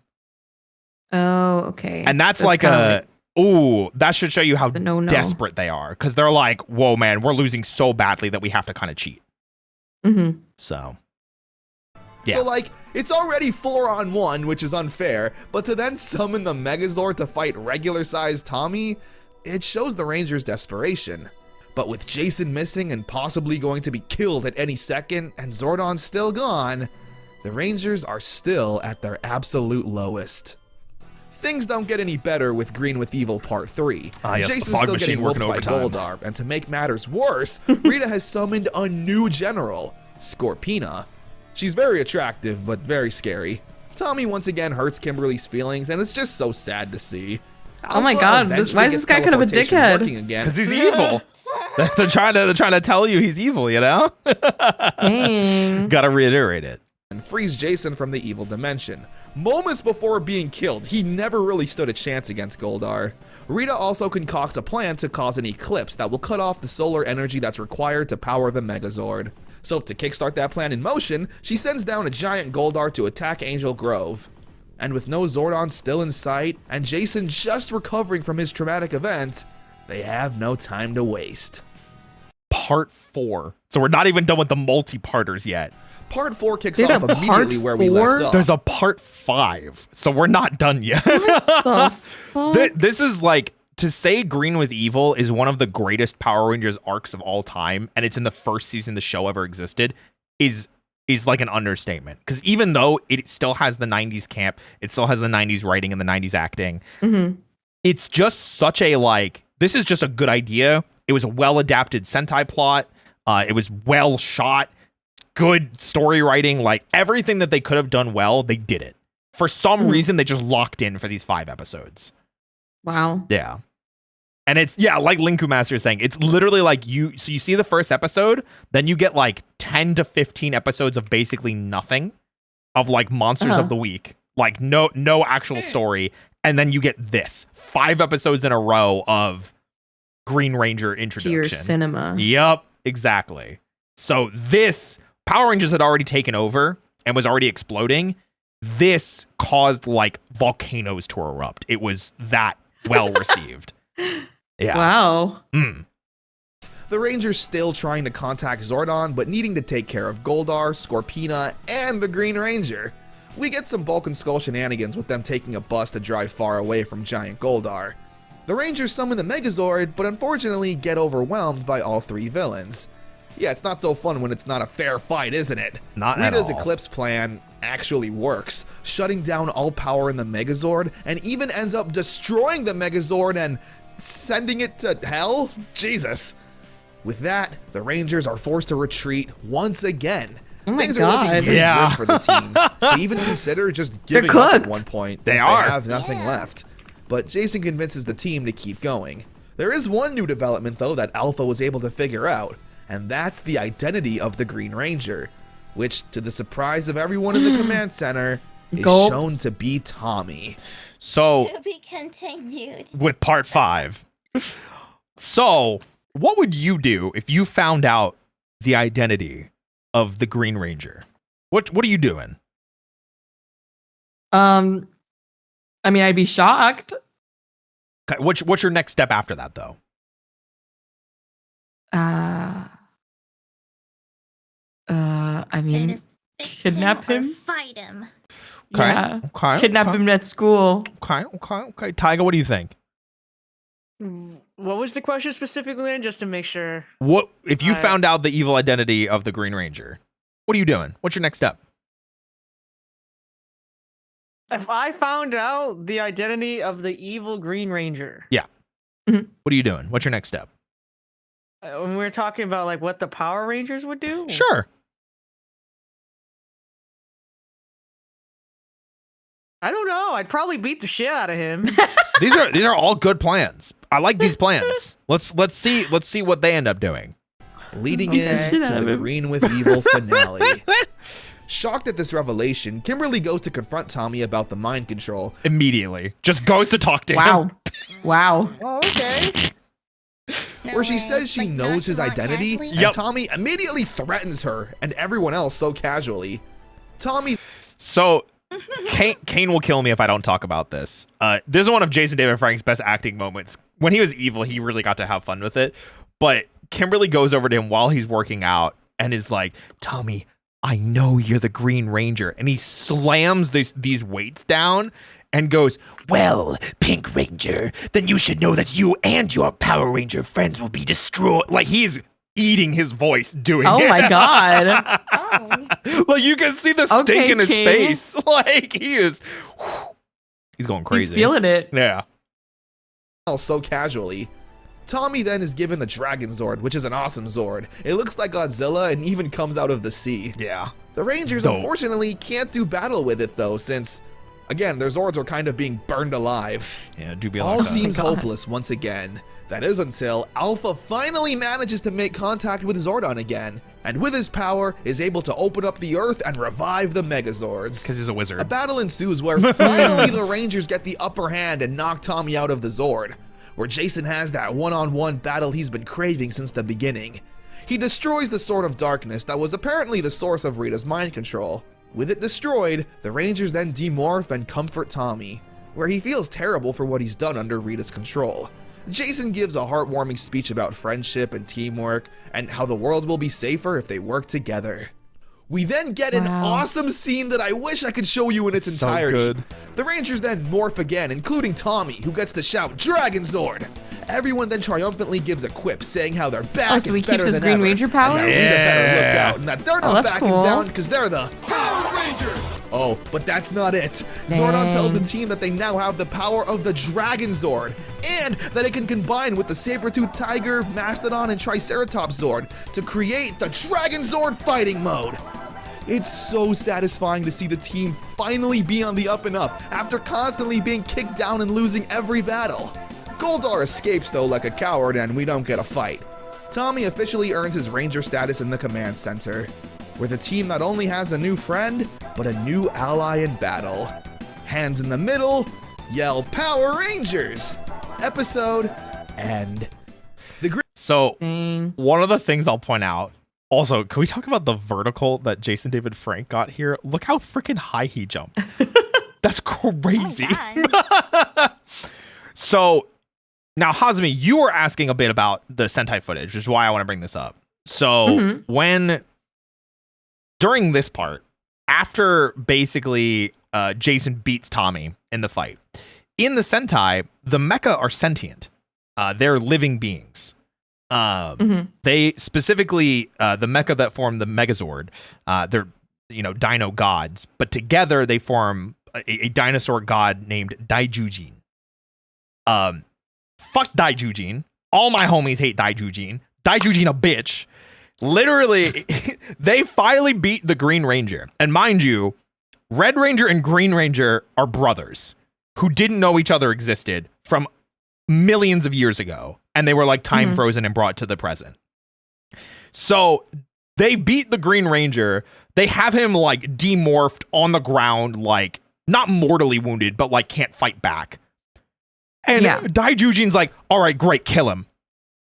And, oh, wow. And Red Ranger's like, wait, hold on a second. He's like, nah, kill him. And he's trying to coax them into killing the Green Ranger for like episodes straight. Like constantly.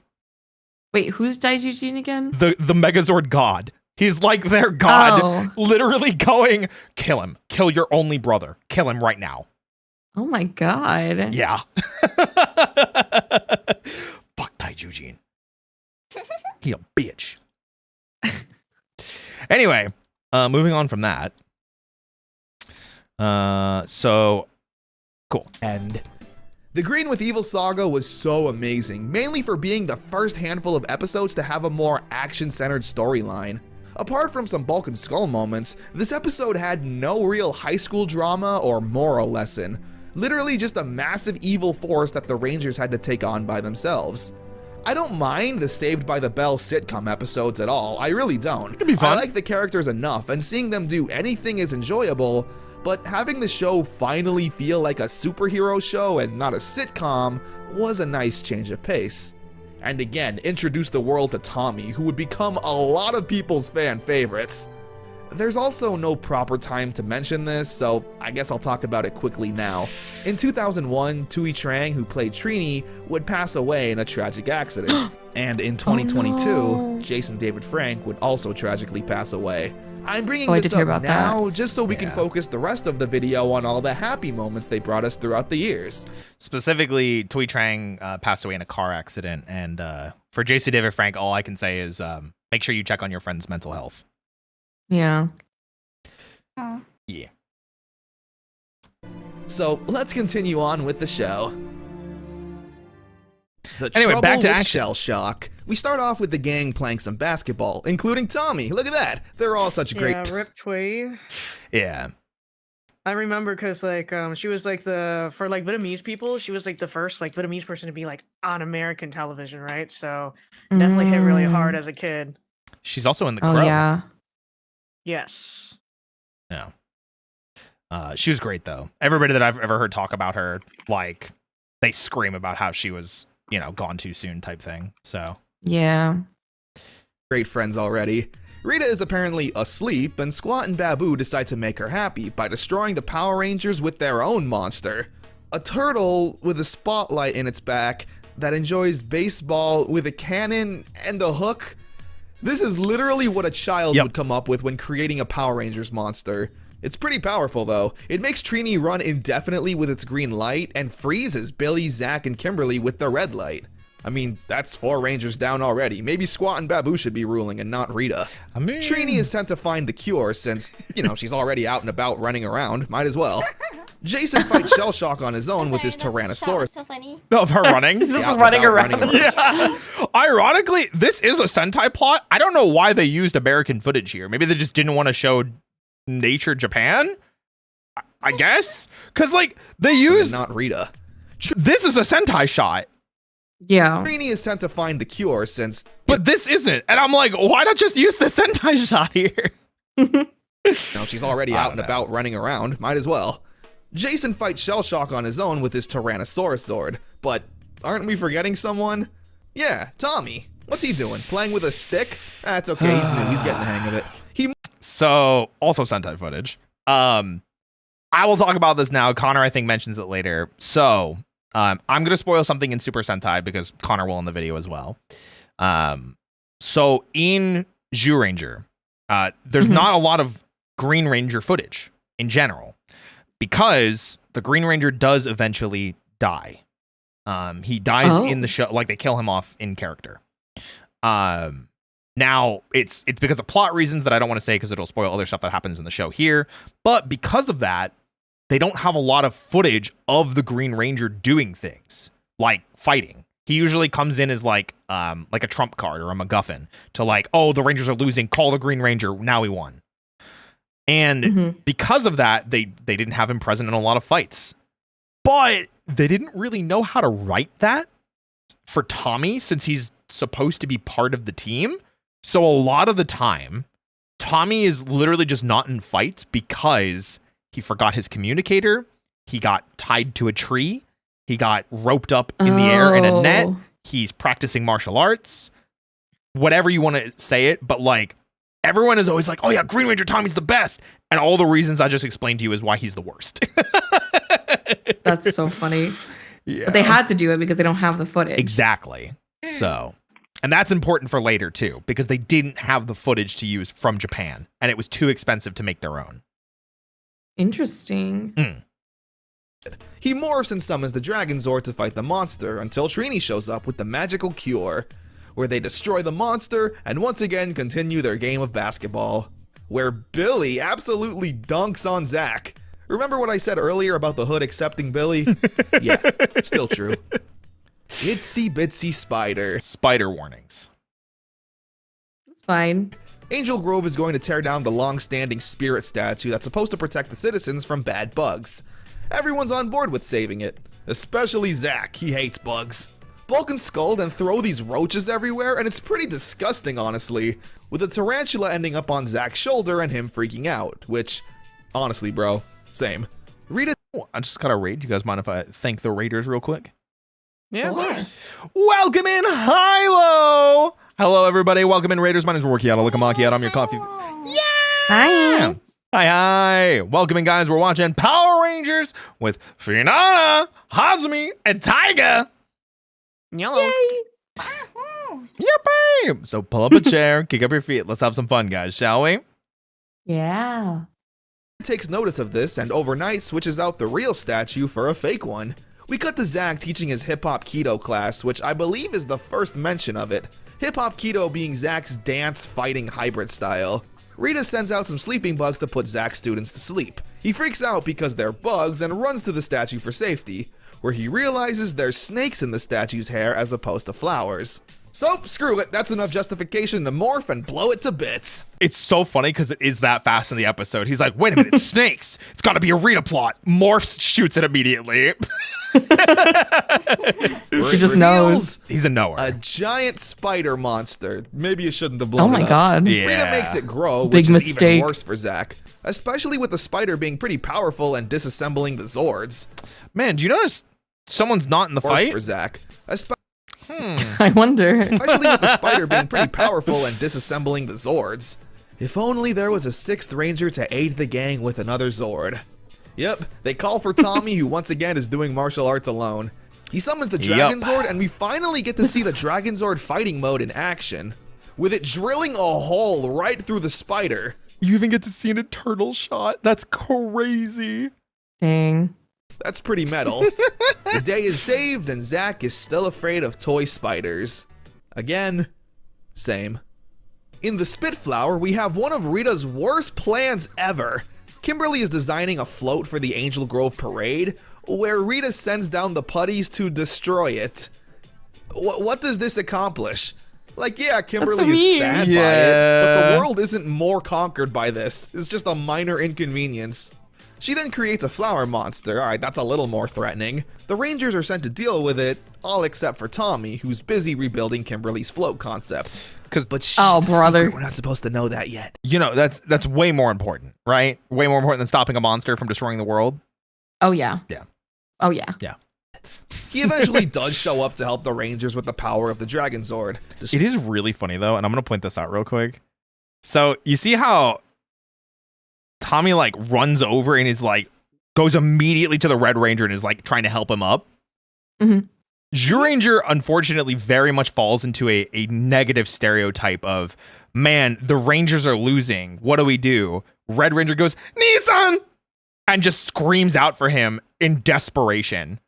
Almost every episode after he joins the team. And then immediately it's Green Ranger shows up, helps his brother up, they win the day. But it's like every episode that he screams out for his brother. It's crazy. Oh my god. Yeah. Go up to help the Rangers with the power of the Dragon Zord, destroy the flower monster, and we see that Kimberly's float does end up being in the parade, all thanks to Tommy's hard work. What a guy. Life's a masquerade. There's a costume party going on at the juice bar, and everyone's excited to dress up. Rita even gets in on the fun, creating literally the Frankenstein monster. It must be a slow creative day for her. The monster shows up to the dance, and he kinda sucks. A girl mistakes it for her boyfriend, and they dance, and he's clearly trying to hurt her, but is too slow. Like, how is this supposed to be a threat? There's a really cool part where the monster does throw the girl, and Bulk and Skull, of all people, stand up for her. It doesn't go well for them, but it's nice to see them try to do something good. They draw the line at physically assaulting a woman. Okay? Yeah. Yeah. Thank God. So funny. I also like when Billy morphs, and instead of saying it's Morphin time, he says, it's time for molecular transmutation. Like, who are you trying to show off to? The Rangers destroy the monster, with Tommy showing up at the end to some. Oh, yeah. It was actual Sentai footage. That it was Frankenstein's monster, by the way. Oh. Yeah, it was a Sentai plot. Oh. Like I told you, What? Zhu Ranger is really weird. Remember, it's a dinosaur-themed season. Yeah. Yeah. So Frankenstein's monster, right? The Okay. Dragon Zord again, and makes it back to the party, just in time to see who won the costume contest, which turned out to be Alpha. He even gets all the ladies.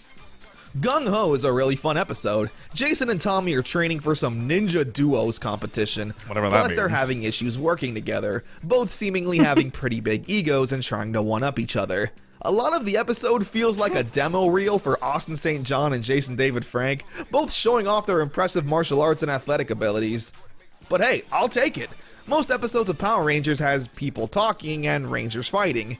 Here, though, you get humans fighting and Rangers fighting. Best of both Lots worlds. of fighting. This episode is like 90% spin kicks. Meanwhile, Rita is creating super putties. What makes them super? They get a belt now. Yep. Although they are pretty indestructible, and Zordon sends Jason and Tommy to find the secret weapons. I also love this because you can start to see the rivalry between them. Jason's like, look, I found the thing. And then you can just see it from Tommy's expression of, shut up.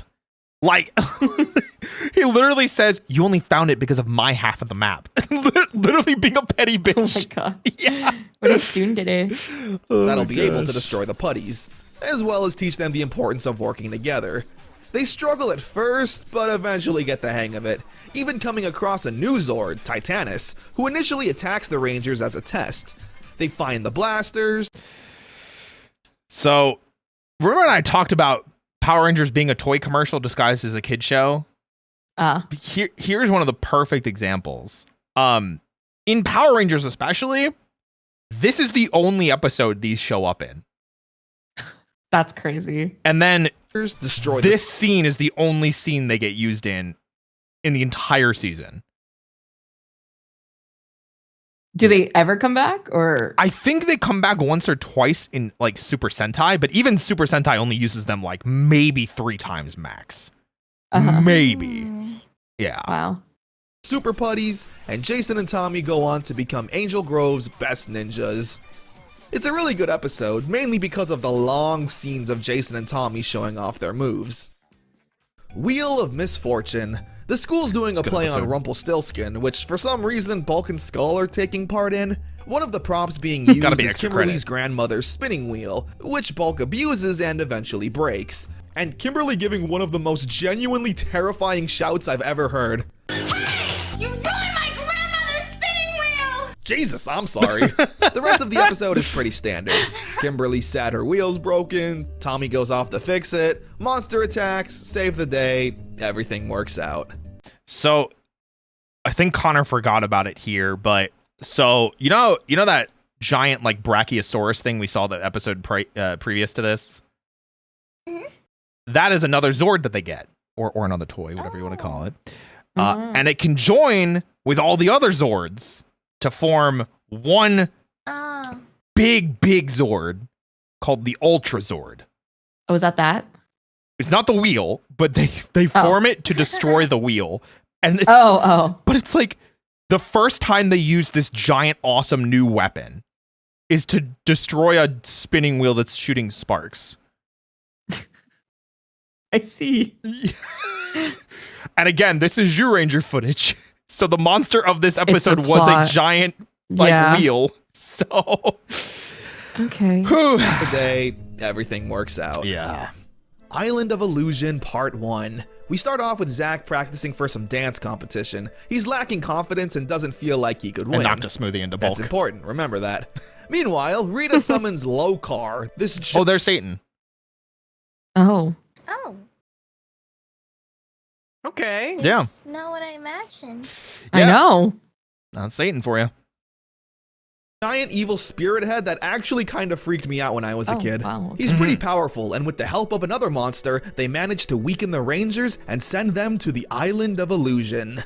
Which just looks like any backyard in California. Seriously, this island's pretty nice. I'd like to be sent here. The island, though, is pretty terrifying, summoning past monsters to confront the Rangers. GTA, wait, Only you're them right. to be shown. Oh my god, it's Los Santos. Oh no. This literally looks like that event that we were like stuck on. Oh. Yeah. This is like North Desert. That's crazy. Yeah. That they're just illusions. This freaks out Zach, who runs away, but runs into a snake.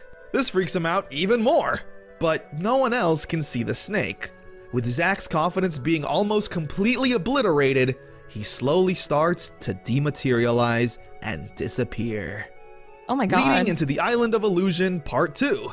The Rangers run into a native little man named Quagmire. He speaks in rhymes, but does give them Quagmire. advice, essentially saying their lack of confidence will cause them to disappear on the island, and the only way to fight is to regain that lost confidence. Where Zack remembers fighting the Dark Warrior and eventually overcoming him. This memory causes Zack to feel better about himself and turn back to normal. We then get the same situation with everyone else. Kimberly loses confidence, remembers a past episode. Tommy loses confidence, remembers a past episode. But I want to point out, everybody else remembers fighting like a monster, like one-on-one. Tommy remembers fighting putties. So sad. Rinse and repeat for everyone. It kind of acts as a mini clip show. All of the Rangers eventually overcome their insecurities, defeating the island, where they escape, take down the monster in Lokar, and thwart Rita's evil plan once again. Zack even wins the dance contest, although it probably wasn't that hard for him since his only competition was apparently bulk. Yeah. Also, funny thing, I put this out anytime I watch this video with anybody now. The first time I reacted to this video with Kane and my friend Andrea, we had a chatter come in and be like, oh, hey, that was my teacher when I was in high school. This guy in the middle, and we Googled it, and they were literally just an extra because they were in the area, and they are in fact a teacher. That's So- crazy. it's Wait, just- what's the teacher's name? I don't remember because it was like 2 years ago. But it's Oh my like, God, now it's I'm like curious. small world, right? Like, how would you know this? Crazy. What the heck? Crazy The stuff. rock star. The gang's going on a vacation, everyone except for Jason, who's spending time What did I say about children before? The dubbing? with his younger cousin Jeremy, who, I swear, is dubbed over by a different person entirely. Hey, Jace, teach me a cool move. Oh, I see. I see. Why? The two have fun. Fishing, practicing martial arts, and even dealing with bulk. Heck, the putties even attack the two, and Jeremy is able to hold his own. Listen, if a kid can fight these things, maybe it's time to go back to the drawing board. This whole episode is kind of the Jeremy show. There's a rock monster that can only be defeated by some magic mirror, where Jeremy finds the map and goes off to find it. Even blowing up a putty. Alright, well that's first degree murder. The Rangers eventually use they're made that of mirror clay to save anyway. the day, and Jeremy is excited to tell the gang about his awesome adventures and getting to meet the Power Rangers. Those suits, man. Ooh. Ew. Oh. All with his weirdly dubbed voice. But the Power Rangers, they were the coolest. Calamity The Power Rangers. I fucking can't. Kimberly. Kimberly wakes up and is immediately having the worst day ever. She breaks a mirror, doesn't like her outfit, gets drenched in the rain when her umbrella breaks, and once again has to deal with harassment from Skull. How could this day get any worse? Don't worry about it. Well, Kimberly could get stuck in a magic jar, gross, and the Rangers could have to save her. That's exactly what happens. We also get to see a putty restaurant, which is pretty funny. A star is born. The school's having tryouts for a martial arts lead in a commercial. Yes. The Tommy, of music. course, trying out, since anytime we see him, he's doing Oh. karate by himself instead of helping the Rangers. True. But Bulk is confident that he's gonna get the role, even getting a tan and getting covered in mayonnaise. I didn't need to see So much that, and this persona. scene goes on for way too long. Scorpina and a monster attack Angel Grove. Eventually, What? What does that look like to you guys? Candy? I don't know what the right answer is. I mean, I was about to say a I have no Tanga, idea. but this is a children's show. Wow, that's crazy. Oh, I didn't. Wow. See, my brain did not go to that. Wait. Am I right? This is Sentai footage, by the way. So, capturing and then this is what it looks like on the inside. So Oh! Was I right? So that's the joke that I usually make. I think it's like a lantern or something that they Oh. are in. I Have don't. tangas back then. I think they did. Well, Well, the idea of one, yes. Yeah. yeah. Rangers Anyway. in some tube. This looks like a job Wow, for the that was Green weird, guys. Ranger, who is currently busy doing spin kicks. Wow. Okay. Tommy's not in the fight again. Wow, that's crazy. Isn't that Isn't that insane? He was filming a martial arts commercial. Of course he was. Tommy eventually gets to his communicator and gets the Rangers out of their bind. I also forgot to mention in the last episode, but the Rangers now have access to Titanus, where the Megazord can combine with both the Dragon Zord and Titanus, creating the Ultra Zord. It's super bulky, but essentially just acts as a giant tank, shooting loads of missiles at the monster. Tommy gets the... You can even see it a little bit with like just how this is shot. A lot of Sentai footage is actually shot like this, that it's just the toys. Oh. So this is literally just the toy. Giant tank. Like moving. Shooting loads like you can see how little articulation there is because it's just standing there. I know there's a lot of smoke. Tommy gets the... But like literally that's the idea. That's interesting. Yeah. Oh, someone in YouTube chat said that it was a silkworm cocoon specifically. Oh. I'll take your word for it. I don't remember. I haven't seen Zyuranger in so long. Boy. Rolling the commercial, and we all have new toys to buy. Yep, there you go. That's what it looks like. That's the... So they literally just used that. Not this one specifically, but yes. Okay. This one's like an updated model, so... The Yoke's on You. The Youth Center is putting on a talent show where, you guessed it, Jason and Tommy are going to show off their martial arts. How about you give someone else a chance? I'm sure this guy can do something cool.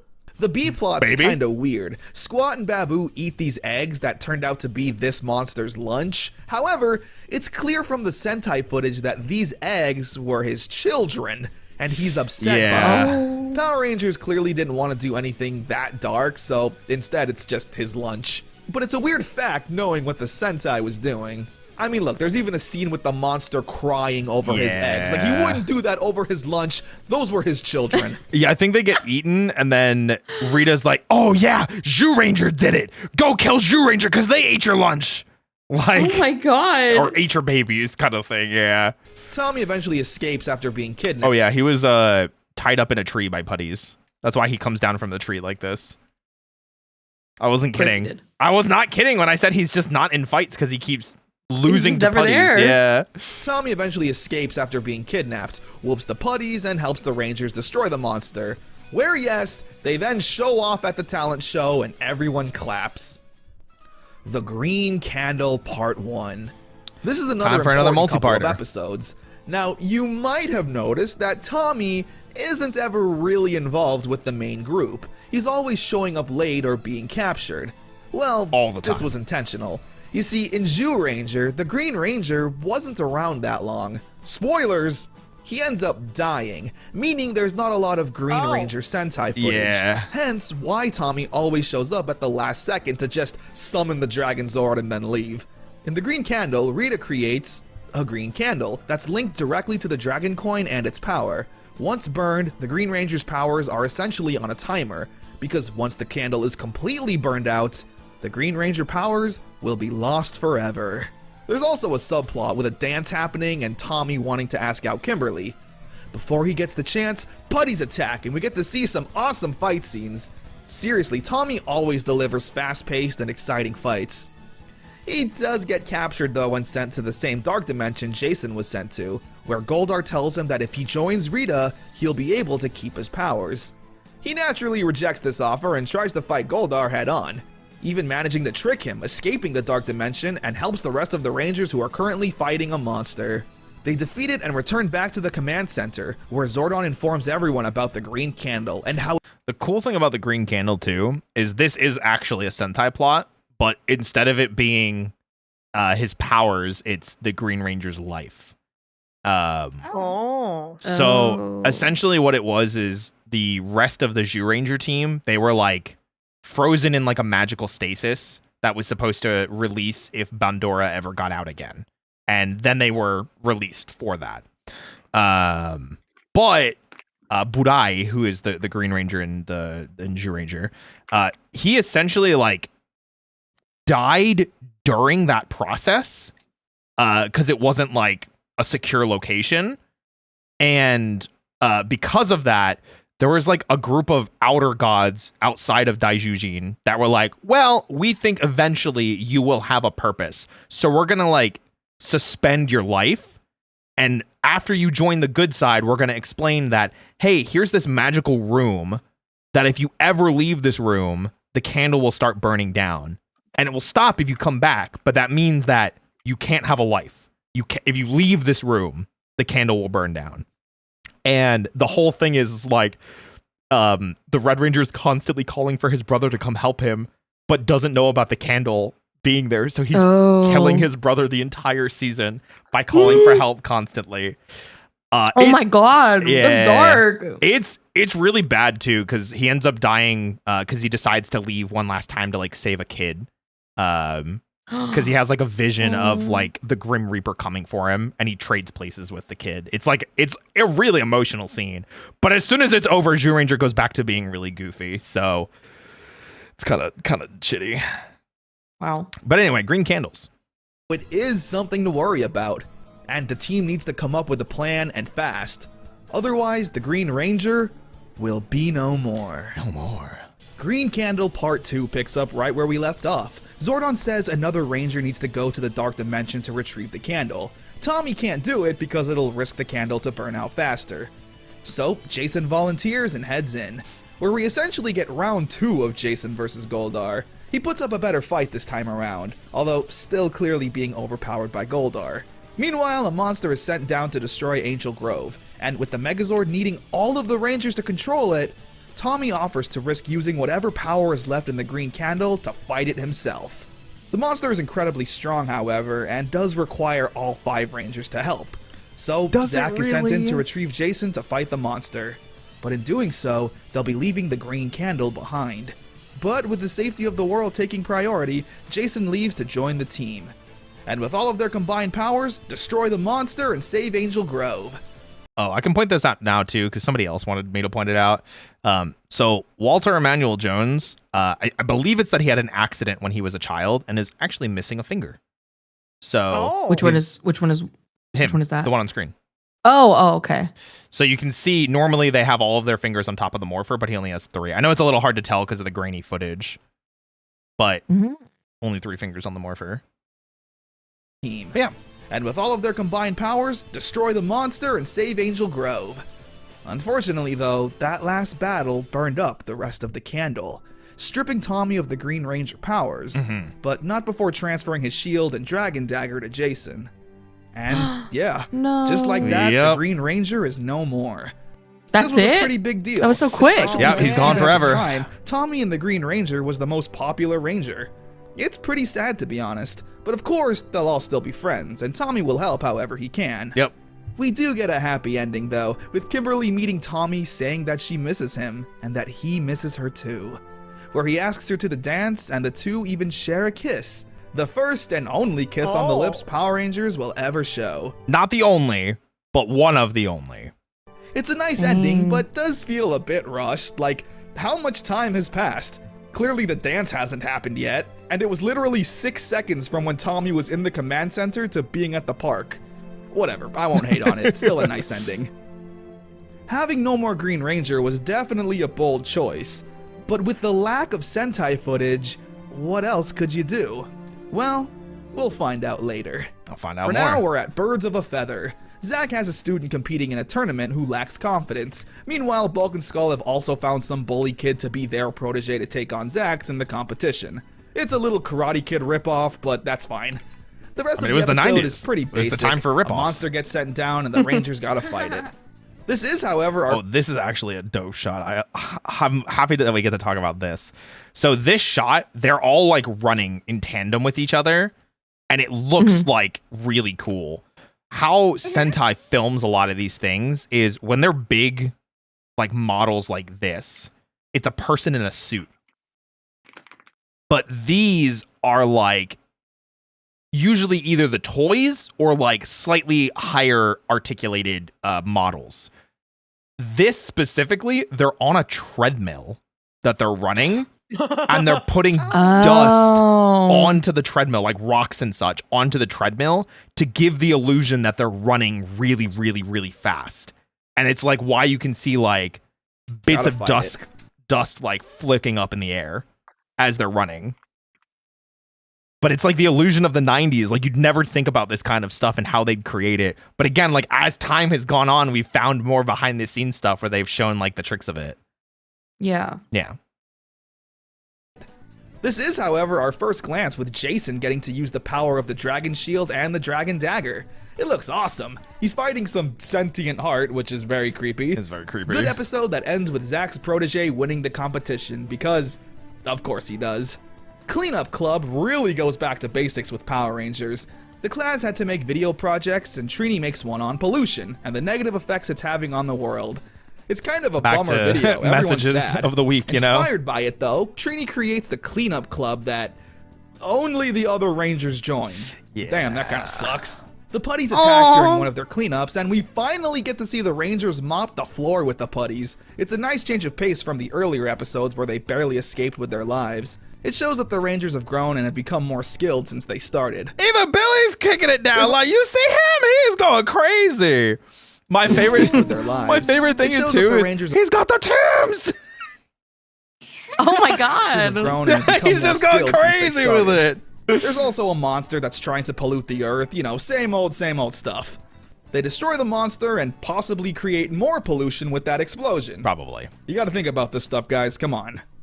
A Bad Reflection on You is a fun episode. Rita creates evil Power Rangers from her putties. They even take on the form of the team in human form and cause problems in school. You can tell they're evil because they're letting Billy show his arms.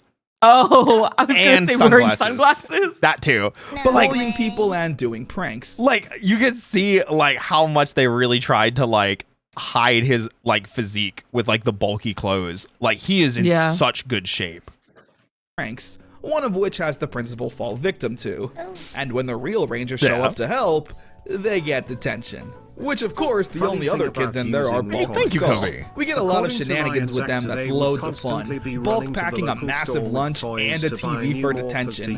And these two have such good chemistry. I have heard they that. should totally have their own show. More on that later. Actually, more on that later. But first, really funny thing. Fun. Bulk They do some really slapstick stuff with this lunchbox. It's like a magician's table here. They literally pull out like a 3-foot long hoagie from this lunchbox. Oh wow. And he just keeps pulling out more and more absurd things. I think he pulls out a TV at one point too. Like they really Looney Tunes it. Oh my god. A massive lunch and a TV for more on that later. The Rangers need to find a way to sneak out of detention to fight the monster. They do a magic trick after telling Bulk and Skull to close their eyes and cover their ears.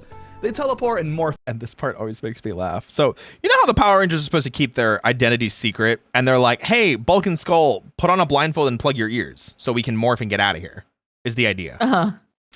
So, the best way to be stealthy is to scream, it's Morphin time. Right in front of them. At the top of your lungs, and everyone else can realize how funny it is because like everyone else is like trying not to laugh and you can see it in their faces.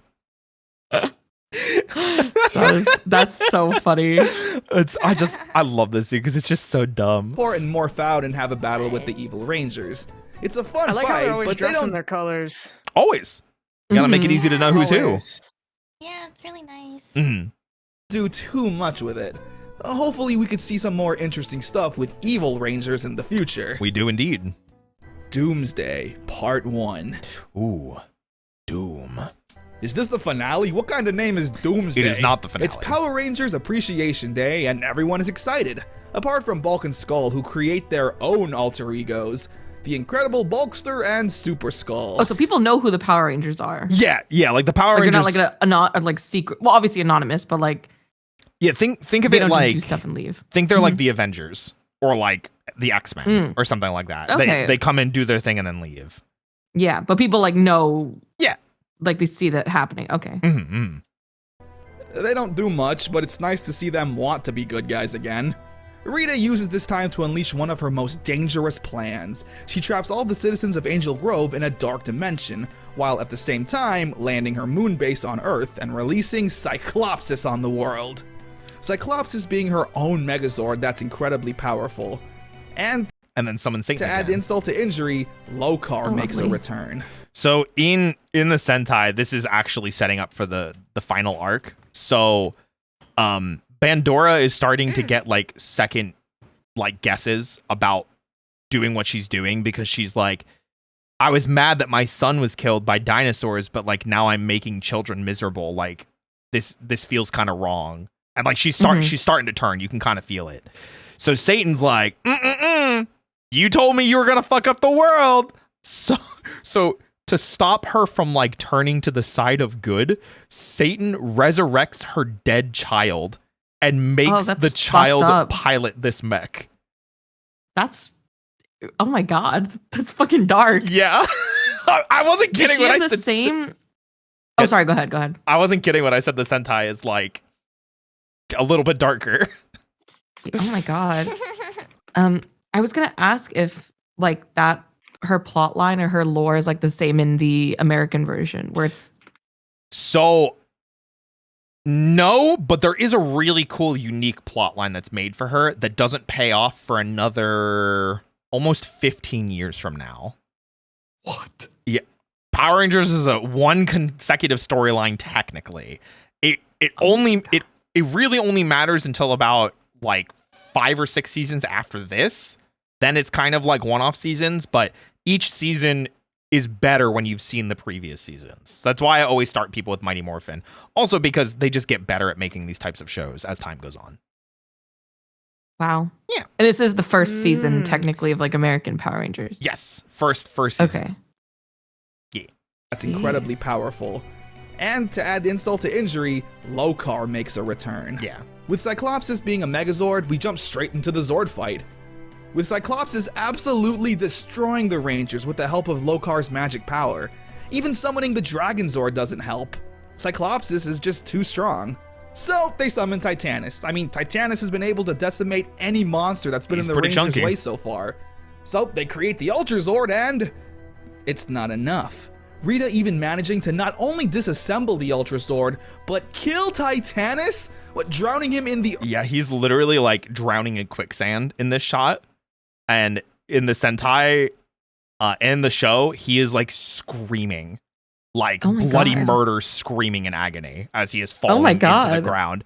And it's so messed up, so much so that the Rangers actually come over and are trying to use the Megazord to pull him like out of the sand, like by his head. It's like, is this the one that's her son?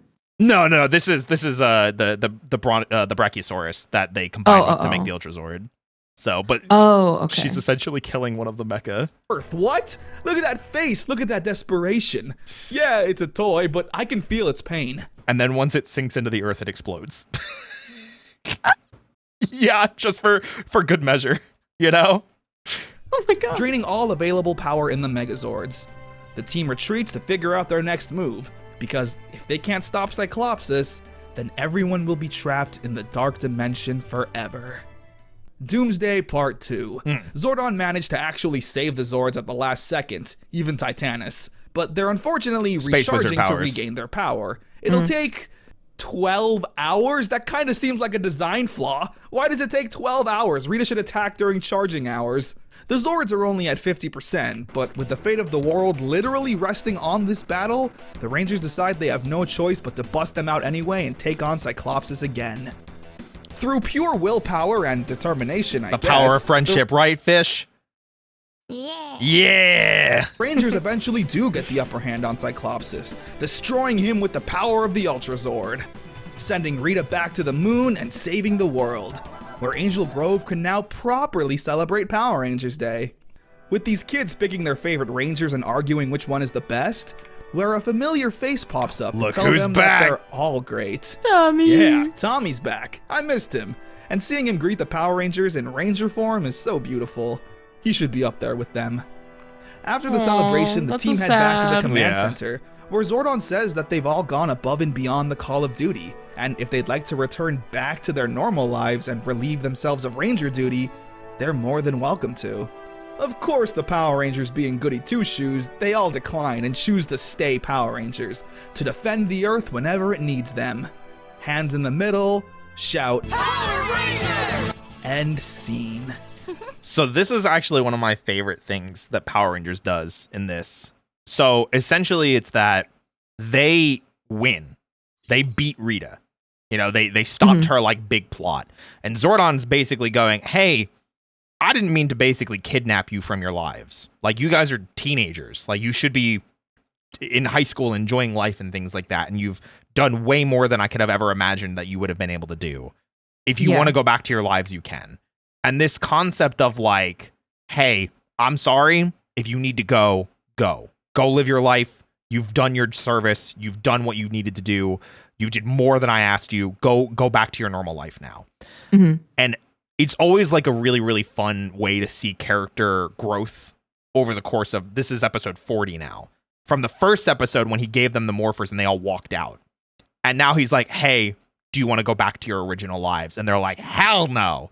And they all agree to be Power Rangers continuously. So it is always a fun thing, because it is a common theme through Power Rangers to be like, hey, the job's done. Job's not done. So The job's not finished. The job's not finished. I forgot you were a wanker for a second. I was like, I'm the only cop. I'm the only one that's gonna know. Yeah, Oh my that's gosh. me. Job's not finished. Shout. End scene. Like the Breakfast Club. Doomsday really, Breakfast Club. really feels like a finale. Don't get me wrong, I'm glad the series didn't end here, but it felt like potentially this is where the series was going to end. You know, it had the massive fight with Cyclopsis, the Rangers literally almost dying, the Power Rangers Appreciation Day, and Zordon saying that Rita was pretty much defeated and they didn't have to be Power Rangers anymore. After doing some research, aka Google searching, Google helps. yeah, Doomsday was apparently supposed to be the series finale. It was. You see, when Fox first ordered the first season of Power Rangers, it came with 40 episodes, and Doomsday Part 2 was the 40th episode, meaning they did wrap up the story nicely if the show were to fail and not continue. However, Mighty Morphin Power Rangers was a massive success, Huge. and Fox even ordered 20 more episodes to add on to season 1. So when it first started, Fox was like, this is going to fail. It's going to be terrible. We don't want to give you a lot of money. So we're going to give you a small budget. Do what you can. And then they pulled out a cultural phenomenon. And then Fox was like, holy crap, you have to do more. Here's a crazy amount of money to do more. Yeah. Now, can you imagine what they did with what happens next? Because in case I didn't make it obvious, that scene that they had for the last episode there, that was the finale from Zhu Ranger. So they're out of Sentai footage. So they have to use their own footage. Do you think they have enough money for it? Do you think the budget's big enough? I feel like at this point they would, since it was just that like much of a phenomenon. Nah, I still think they broke his shit. Okay. Damn it, I'm just giving them a little hope. I think I'm also on the same side of Taiga. Yeah, I don't think there's enough hope for this. Even if they're making like a ton of money, like we know, like, you know, companies and corporations, they're gonna pocket that shit. They don't give a fuck. Yeah. No, they probably did not get any more budget. I can't imagine. They probably like, ooh, money, let's line our pockets and pay the producers and the investors and stuff, you know. So interesting thoughts. So I'm going to let this play a little bit more, and then I'm going to give you some background. Which is awesome. Okay. One problem though. Saban ran out of Zhu Ranger footage. In Japan, the show was done and over with. But when half of your show is the Japanese show, what are you supposed to do? In Japan, they've already moved on from Zhu Ranger and we're working on Kaku Ranger and... So I talked about Super Sentai as we went in, and I explained that Go Ranger was the first season, and that Super Sentai had been going for 16 years before Power Rangers started. Every year, there was a new Super Sentai season for 50 years. Yes, I do remember that. So every single Super Sentai season went on to a new cast, a new story, new set of powers, new mecha, everything like that. Nothing was similar from the previous season. Always different, always new. But, well, Power Rangers just caught lightning in a bottle. And it's not 1975, and they don't have the backing of Toei to do what they're going to do. So they have to make some interesting decisions. And Die Ranger. Well, what Saban ended up doing was pretty interesting. Instead of filming the footage themselves, Saban partnered with Toei, the company behind Super Sentai in Japan, to produce brand new battle scenes, both Ranger footage and Megazord footage for the remainder of Season 1 and a bit of Season 2. Yup. So from this point on, all the Power Ranger and Megazord footage is from Japan, but it was never a part of Zyuranger. So essentially, instead of filming in America or entirely pocketing the budget, which is what I think a lot of people expected, they literally went to Toei and were like, hey, can we commission you to film more footage for us to use? And because they did this, it like the 20 episodes extra that the first season gets is like as expensive as the rest of the first season. Like, not exaggerating. Okay. They blew almost the entirety of the budget on that. It was so expensive for them to do it that way. Okay. But they did. They got completely original footage that is not from Zyuranger, but is shot in Japan with professional stunt work, monsters. They got to write the plots, so it makes a little bit more sense. Everything like that. So Interesting. Yeah. It was created specifically to fit with the Mighty Morphin stories. To my knowledge, this is the only time Saban did anything like this. Because it's so the expensive. fact they had that much money to just commission more Power Rangers is insane. Like I said, that In this Fox era, budget Power was Rangers crazy. has been dubbed by fans as Zhu 2. So with all of that, let's continue on with Season 1. To add a little bit of context for Saban as well, Saban wasn't just doing Power Rangers in the 90s. They were in charge of localizing Digimon, and they were also in charge of X-Men the Animated Series. If you guys have ever heard the X-Men Animated Series opening, the like that one, Yes, I do. same composer as the Power Rangers opening theme. So lot of spillover in the 90s. So to say that Saban had an iron grip on media in the 90s, it is it is an understatement. Yeah. Rita's Seed of Evil. The school is tasked with planting trees, where Rita makes one of the trees evil. She sends down the putties as a distraction, and once again, we get a really fun and solid unmorphed fight. Seriously, I'd still be doing karate kicks in my bedroom alone like this.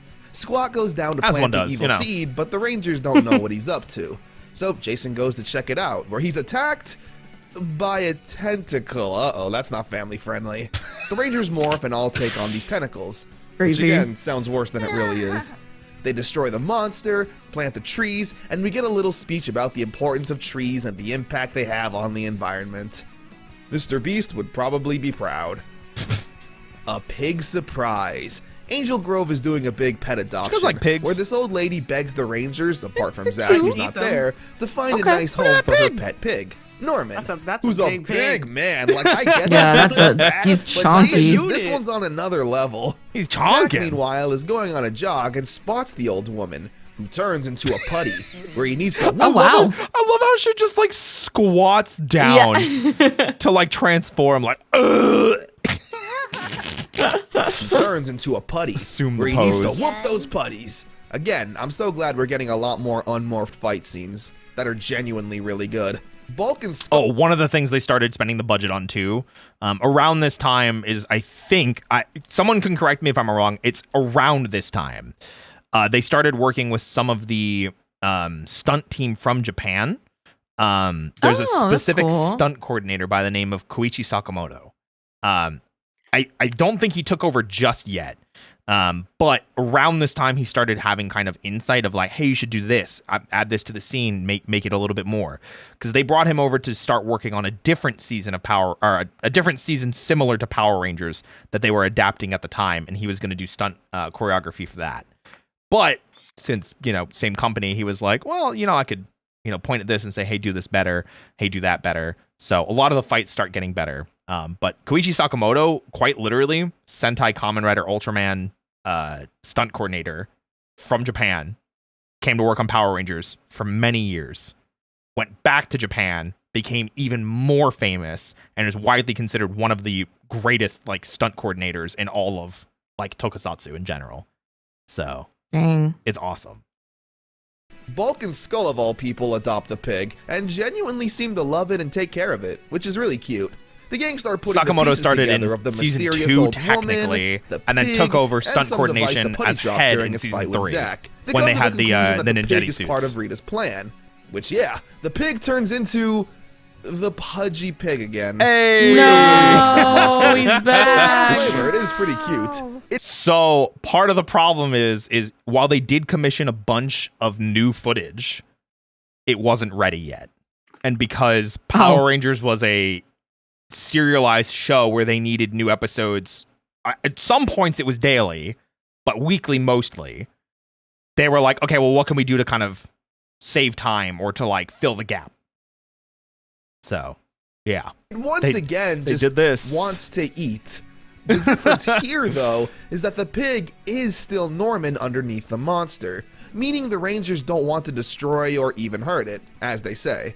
So, they immediately morph and attack Norman. What are you doing? Norman. This episode is also a sign of Saban running out of Zhu Ranger footage, because the fight is literally the same from the food fight episode. Quite literally just same editing out exact the parts one. where the pig eats the weapons.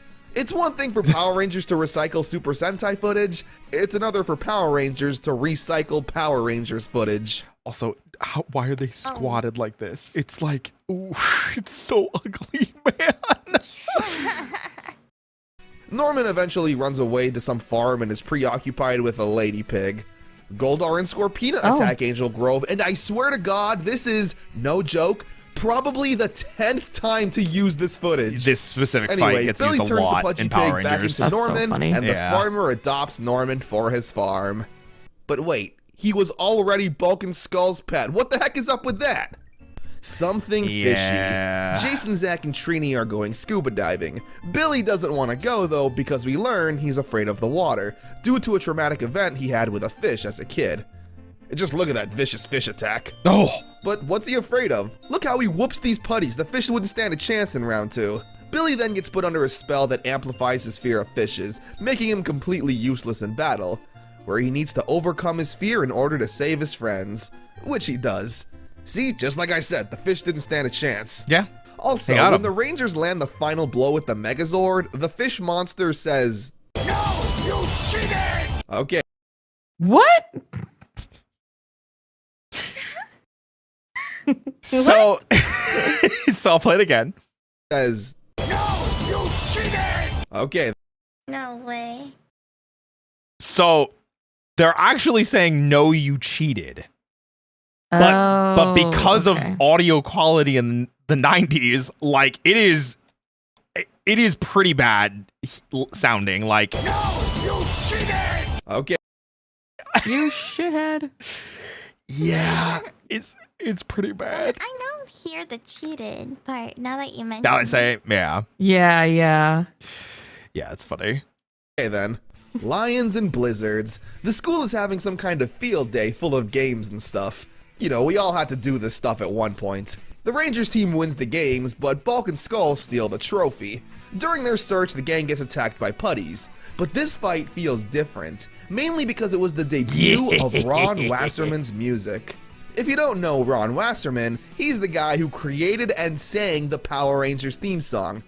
Yeah, go go Power Rangers, that's him. He created so many more tracks like Fight, Combat, 541, We Need a Hero, amongst others. I can't play them for you, Copyright. sadly, but they're on the same level as the theme song in terms of energy, metal, guitar, and vocals. My personal favorite being Fight, which is used here. It adds an extra level of hype to the fight scenes. Seriously, it makes me want to work out and punch a punching bag or something. Okay, here's like 3 seconds of instrumentals. Anyway, the Rangers don't find Bulk. And if you ever do want to listen to it, Ron Wasserman went and did a remastered version of all the songs he ever did for Power Rangers, and it's on YouTube for free. Oh wow, that's so nice. It's called Power Rangers Redux, and the tracks are bangers. They are so good. Yeah. Skull and call it a day, where Rita then turns the trophy into this half lion, half goat monster. It's pretty badass if I'm being honest. Meanwhile, Angela shows up to the juice bar. I haven't mentioned her, but she's a minor character who occasionally shows up to just reject Zack. He has a crush on her and constantly tries to flirt with no avail. However, during the games, he lent her a hand and was just genuinely nice, so she asks him out to see a movie. The Chimera monster, as they put it, attacked the Rangers and is pretty powerful, needing to pull Zack away from his date, which he's not happy about. That's awesome. I had no idea about that. Beating the absolute bejesus out of the monster. Even his hockey stick isn't enough for the power sword. They defeat the monster and Zack returns to his date, where Angela isn't too happy and dumps popcorn on Zack. She's kind of terrible. No. Why do you like her? Crystal of Nightmares is Also, that popcorn was probably like $20. Like, come on. I mean, back in the low-key one 90s, of my definitely was favorite not. Power Rangers episodes. Wow. The gang need to study for a big science test, and Billy recommends going to his uncle's cabin for a fresh change of scenery. Music. Bulk and Skull overhear this, and since their grades are poo-poo, follow them up. I've personally never had a group study session with my friends. It doesn't look like fun, and we probably would have been too distracted the whole time. Me and my friends were more like Bulk and Skull. Meanwhile, Goldar and Rita are creating an evil orb, the Crystal of Nightmares. Bulk and Skull show up as maids, but when they hear the Rangers coming, they hide under the bed, where the boys then have a pillow fight. That's what you guys did, right? You guys had pillow fights when you were in high school? No. What about you, Tyga? No. Pillow fight with the boys? No, so I don't know if it was like just an Asian thing, but like my mom never let me go to sleepovers, and Oh. no one was allowed to me sleep over here too. either. Yeah, yeah, Oh. exactly, right? Yeah. Like never. I think I like, begged for years, but no, we were never allowed to do they sleepovers. would only allow it if they know their parents. Oh, yeah, Yeah, I mean, same, even same. For Like me, like they wouldn't friends. even do that. Like sometimes, like they would be able to sleep over at my house, but I would never be able to sleep over theirs. Interesting. Yeah. Well, here, you can live vicariously through these adult men having a pillow fight. Again, Yeah. I never I'm very did that, picky about my especially not in pillows. high My school, pillows are but actually I very won't judge. expensive. It's okay. Dang, These aren't bougie. Yeah, theirs. no, I dropped a lot of money on my pillow because I'm a side sleeper, and like same. straight up, Oh, me straight too. up, like I've gone through. No, I had this pillow from middle school through college, but I was using it for so long that like it was just like completely flat in the middle. So I went through like 7 different pillows to finally found a good pillow, and I had to drop money on it. But I've had this pillow for like I think 5 years now, and it's still going strong. I like have to like Wow. buy this Oh, thing wow. and replace it myself. I'm gonna have to ask you for that pillow recommendation. I'm also a side sleeper. Yeah, no, I'm so picky with my pillows, and I also use a cooling pillowcase. Like the bed sheets don't Ooh, have to be yeah, I love cooling, but the those. pillowcase has to be cooling. Okay. I see. That night when the Rangers fall asleep, Rita activates the crystal, which gives the Rangers nightmares of past failures and struggles, essentially giving them PTSD, which is a pretty brutal tactic. What's interesting though is that Bulk and Skull also get affected, where we get a look into their heads, and Oh yeah, so they morph into Rangers, and you know how the Rangers each have like a dinosaur that they call out? Mm-hmm. What do you think Bulk and Skulls are?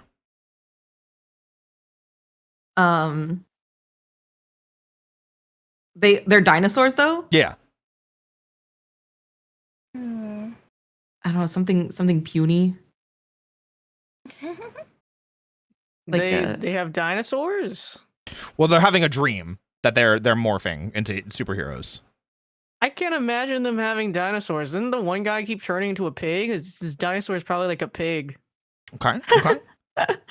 But I don't know about the other guy. All right. Pterodactyl? I don't know. That's the pink Ranger. No, someone else has a pterodactyl. Yeah. Oh, okay. Wait, does someone have a velociraptor? Nope. Oh yeah, Velociraptor. That's what I was thinking. Like the really Yeah, annoying ones. Velociraptor and Okay. like a pig. Okay. So Bulk's is a Burgersaurus. Skulls is a hot Okay. dogosaurus. Okay. Okay, all right. I That's thought not even you were trying to dinosaur, make us that's choose a real food. dinosaurs. Because he's got a hamburger morphin Oh. right here. This is a hamburger. I couldn't even tell what that was. Yeah. What's wrong with the Oh bun? my god. That's the bun. Yep. their heads. That looks and what they're fucked dreaming up. about is being superheroes, just like the Power Oh, Rangers. it's those They're not outfits. dreaming Yeah. of bullying or being mean. However, in the comics, they do actually have costumes. I forget which is which. I think Bulk is a purple or orange ranger, and then vice versa for Skull. One of them, I believe, is a warthog, and I can't remember what the other one is. Mm. So Pig was close. I was surprised. Wow. Yeah. But summoning the Megazord to do good. When the Rangers wake up, they're all completely terrified of everything, Skull is orange, thank having you. no confidence and being afraid of their own shadow. They still try to do good though, needing to find the Crystal of Nightmares and destroy it. They get ambushed by putties and don't put up much of a fight, cowering in fear. Jason eventually builds up enough courage to run inside the cave and confront Goldar, where he finds the crystal and smashes it with a kick, which is just so dope badass. With the crystal destroyed, Zordon tells the Rangers they've regained their confidence and absolutely lay the smackdown on these putties. Bing, bang, boom! We also see giant Goldar and Scorpina for like the 200th time now. Same fight But again. they defeat them and the Rangers pass their tests. I don't know why I like this episode so much. I guess I enjoy seeing the Rangers all scared and timid, Bulk and Skull's dream, and the climactic unmorphed fight afterwards. Really fun episode. To flee or not to flee? Ernie's juice bar is shutting down and everyone's sad. Well, maybe he shouldn't have been giving stuff away. He does that a Yeah, lot. throughout the show, Ernie's always like, hey, that's great, free sodas for everyone. Yeah. Meanwhile, Jason finds a stray dog and takes care of it, where Rita then infects it with evil fleas that get onto Evil Jason. fleas. Where, yes, Oh my God. the fleas turn into an evil giant flea monster and the Rangers gotta defeat it. The episode has a nice ending though, with Ernie taking care of the stray dog and the owner coming back to reclaim him. She's happy by this and she gives Ernie a big check. Like a really big one apparently, since it's enough to save the juice bar, which is, yeah, very generous. But he celebrates by giving everyone free drinks. When will you learn, Ernie, that your actions brother. have consequences? Classic. The reign of the jellyfish. The kids are putting items into a time capsule, with Bulk and Skull wanting to put their ultimate sandwich in. Scooby-Doo ass They get made sandwich. fun of for it, Dude, but like, literally. Jason put in his karate trophy, and that's pretty lame and stupid too. The rest of the episode is pretty standard. Rita sends down a monster, and the Rangers gotta defeat it. A pretty by-the-numbers episode. Plague of the Mantis. Trini's learning more Kung Fu, more specifically, the Mantis style. She gets taught all kinds of wisdom about the Mantis and Kung Fu, stuff about fair fights, calm heads, etc. So something that's really fun about this episode is Power Rangers, because there's no like script for them to write, and they're essentially creating their own story as they go each and every week, especially now that they've run out of Zhu Ranger footage and they're, you know, starting to use their own. They don't realize that some of the stuff that they write into being canon and to being real has implications 5, 10, 15, 30 years down the line. So Oh, dang. Trini learns this Mantis Kung Fu that Connor was just talking about in the video. In later iterations of Power Rangers, when they talk about Trini, they talk about her doing Mantis Kung Fu. Aw. It's like you never think that like a one-off episode Yeah. that it's a would be- one-parter. Yeah. Yeah. That's But crazy. It's always cool to see like what will be paid attention to or what will have consequences down the line. At one point during this, Zordon mentions there were these characters known as the Morphin Masters. They were, you know, sources of great power, and he talked about them as if they were legends and things along that line. That exact, like, it's, I kid you not, it's like a 30-second clip in a random episode. Mm-hmm. That 30-second clip made 2.5 seasons. Oh, like that became like the plot line? It became a massive plot line that had incredible Oh. series repercussions throughout the entirety of the franchise. Yeah. So Interesting. yeah, it's always really cool to see what small. It's like the butterfly effect. It's like we said this word here. Okay, 30 years now later, that word is very important. Yeah. So Okay. Rita then turns Trini's praying mantis into an actual praying mantis monster, who plays mind games with Trini, saying that she's dishonorable for not having a fair fight.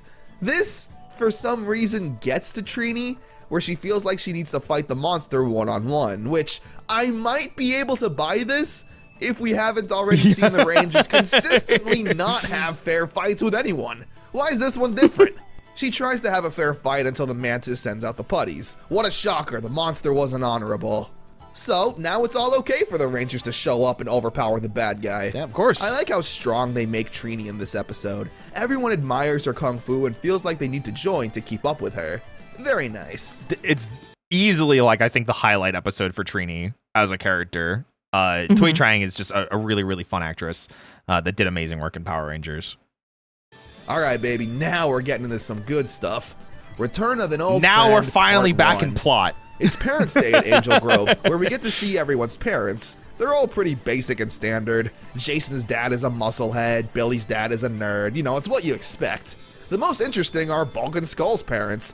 Skull's mom being this outrageous punk girl, and Bulk's parents being the nicest and most normal-looking people ever. Rita sends down the putties and hatches a pretty genius plan to capture everyone's parents and force the Rangers to give up their powers in exchange for their parents' lives. But that's not it. She also puts Billy under a spell to get inside the command center and steal the Dragon Dagger, to once again be under Rita's control. Which, both of these plans are executed perfectly, with the Rangers once again needing to do battle with the Dragon Zord.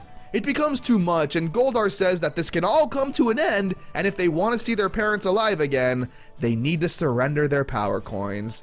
Zordon lets the Rangers make their own decisions since it's their parents' lives that are at stake. They hesitantly surrender the coins to Goldar. It's pretty sad to see, actually, and all the actors do a great job showing their desperation and defeat at making this difficult choice. I am sad that Connor doesn't talk about it here because I always bring this up. Billy's the last one to give over his coin, and he has like an extra moment where he's like, guys, I'm sorry, like this is all my fault because like Rita put me under a spell and I couldn't control myself, kind of thing. I'm like, no, Billy, oh my beautiful baby boy, no, it's not your fault. Goldar, of course, double crosses on the deal and doesn't free the parents, with Goldar now in possession of all the power coins. I mean, he's evil. Well, yeah, except for one, where an old friend makes their return. Tommy. Oh my god! Tommy! I was yelling at chat so much, like I was muting and being like, chat, shut up! Because like you guys didn't know. Like you knew about Tommy before, but you didn't know he came back, which is like why I'm like, guys, let them experience it. They're brand new to Power Rangers, okay? Part 2 is the game calling Tommy into the command center and informing him. Also, how do you like his I thought the new hair? I don't really like it. The opposite reactions. So you like the mullet more? I do. Damn. Okay. I do. So what's really funny about this too is I prefer him with the ponytail personally, but before coming on to Power Rangers, they made him cut his hair because they said having like a ponytail at that kind of length was like un-American, and like which if you know anything about the 90s in America, that is the opposite. It is of the very truth. American. Yeah. So they realized it when they brought him back, and they were like, "Never mind, you can grow out your hair." And I think he looks so personally. I think he looks so much better with his hair this long.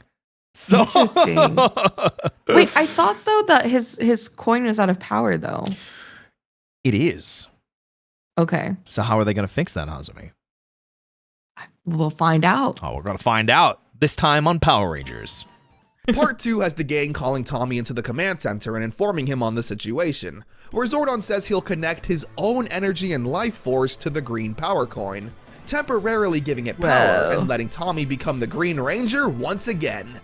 It's so fun seeing him back in action. He takes on the putties and even goes one-on-one with Goldar.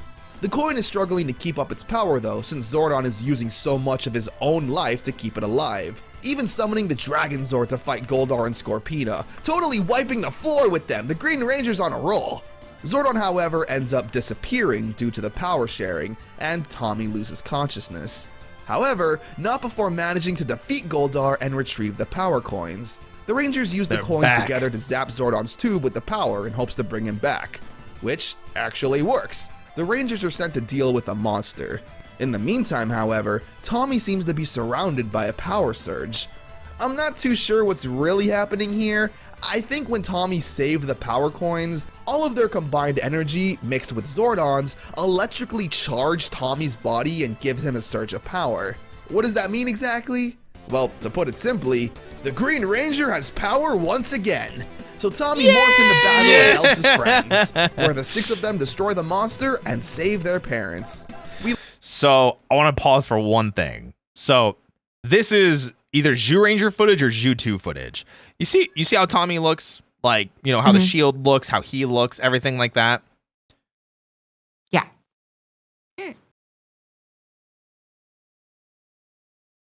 How, he takes on how the different putties does and it even look here? One-on-one with Goldar. The coin is struggling, even summoning the Dragon Zord to fight Goldar and Scorpina. Get to a better Totally scene of wiped it. Okay, come on. due to the power sharing. There we go. Oh. You see how it's like cloth and like felt? Oh, yeah. So I know I could probably find way better shots, but it's like hard with all the motion. Become the Green Wait, this is a Ranger good shot. once again. There we go. So one of the things was, and I kind of kicking myself, I didn't mention it beforehand. The shield that they use for like Zhu2 footage and in Zyuranger, it's like rubber, and you can immediately see the difference in it. Oh yeah, I can see the fabric. Yeah. So this was unfortunately one of the cheap moments where they didn't want to make a shield. Apparently, Jason David Frank, who played Tommy, whenever he would have to wear it, they didn't want to make him a new one. But also, I think it got damaged in transition from Japan to America, so they just never made another one, and they never got it remade. So they just got a really cheap cloth one, and it looks terrible. It's so bad. So sad. Yeah. What does that mean exactly? Well, to put it simply, But anyway, the Green Ranger Ranger's has back power once again. So Tommy morphs into battle and helps his Yay. friends, where the 6 of them destroy the monster and save their parents. Yippee! We learn that this electrical surge is temporary, and that the Green Ranger's powers will run out again eventually. But for now, Tommy's back in green. The episode ends with Parents' Day continuing at the juice bar, and a food fight ensues. They really love the food fight. Return of an Old Friend is awesome. Getting to see Tommy save the day from a pretty dire situation was great. The Green Ranger, again, was the most popular of the Rangers, and with the series being so popular and more episodes being ordered, it only makes sense to bring back Tommy. It also creates a fun storyline that will always be going on in the background. Tommy's powers are temporary. Will they find a way for him to keep them, or will he lose them once again? Find out next week on Mighty Morphin Power Rangers. Or find out now as we continue on with the video. Grumblebee is the most Power Rangers episode to ever exist. Billy gets a B on a test, which absolutely traumatizes him. Bulk even says B is for bad. Rita overhears this and is like, oh, Billy hates bees, does he? Well, I'll send down a giant bee monster to take him out. So the Rangers take on a bee monster. Billy even gets a cool new gun to use. It's a perfectly cheesy episode. Like, we spend a lot of time seeing how sad Billy is, but like, am I supposed to feel bad? It's one B. When I was in high school, I'd be lucky to get a B. 2 heads are better than one. Yeah, we're probably blitzing through some of these episodes now because they're so like nothing burgers. And they just work together so greatly. Yeah. Like, wow, teamwork is great. It's another whatever episode. Rita sends down a monster with 2 heads, and the only way to defeat it is to feed it its favorite fruit, so it gets distracted. Tommy is sent out to find it, but no luck. Ernie, however, bought all of these exotic fruits, one of which being the Pamango, the fruit the monster likes. Convenient. Tommy then just asks if he can have it, and Ernie, being the nicest guy in the world, just gives him the last one. Again, probably not great for business. They beat the monster, and Bulk and Skull show up to the women's defense class to meet, quote-unquote, babes. But when they show up, they're like, disgusted, saying like, ew, it's just full of moms. And he literally says this while we respectfully have the most caked up woman on set. All right, listen. Unbelievable. Goddamn. Foul play. Yeah, I don't really know what they were trying to sell with that one. I'm not gonna lie. Hey, Hot Zach's moms. performing magic in front of kids to impress Angela. This man will never learn. However, Angela is kind of impressed with how well Zack is with kids. Rita then sends down a chicken monster, just for fun I guess, and Zack has to disappear to fight it. The fight scenes go on for a lot longer than they used to, since Saban commissioned Toei to make these fight scenes to match the Power Ranger storylines. They don't have to edit out anything that might not fit or make sense.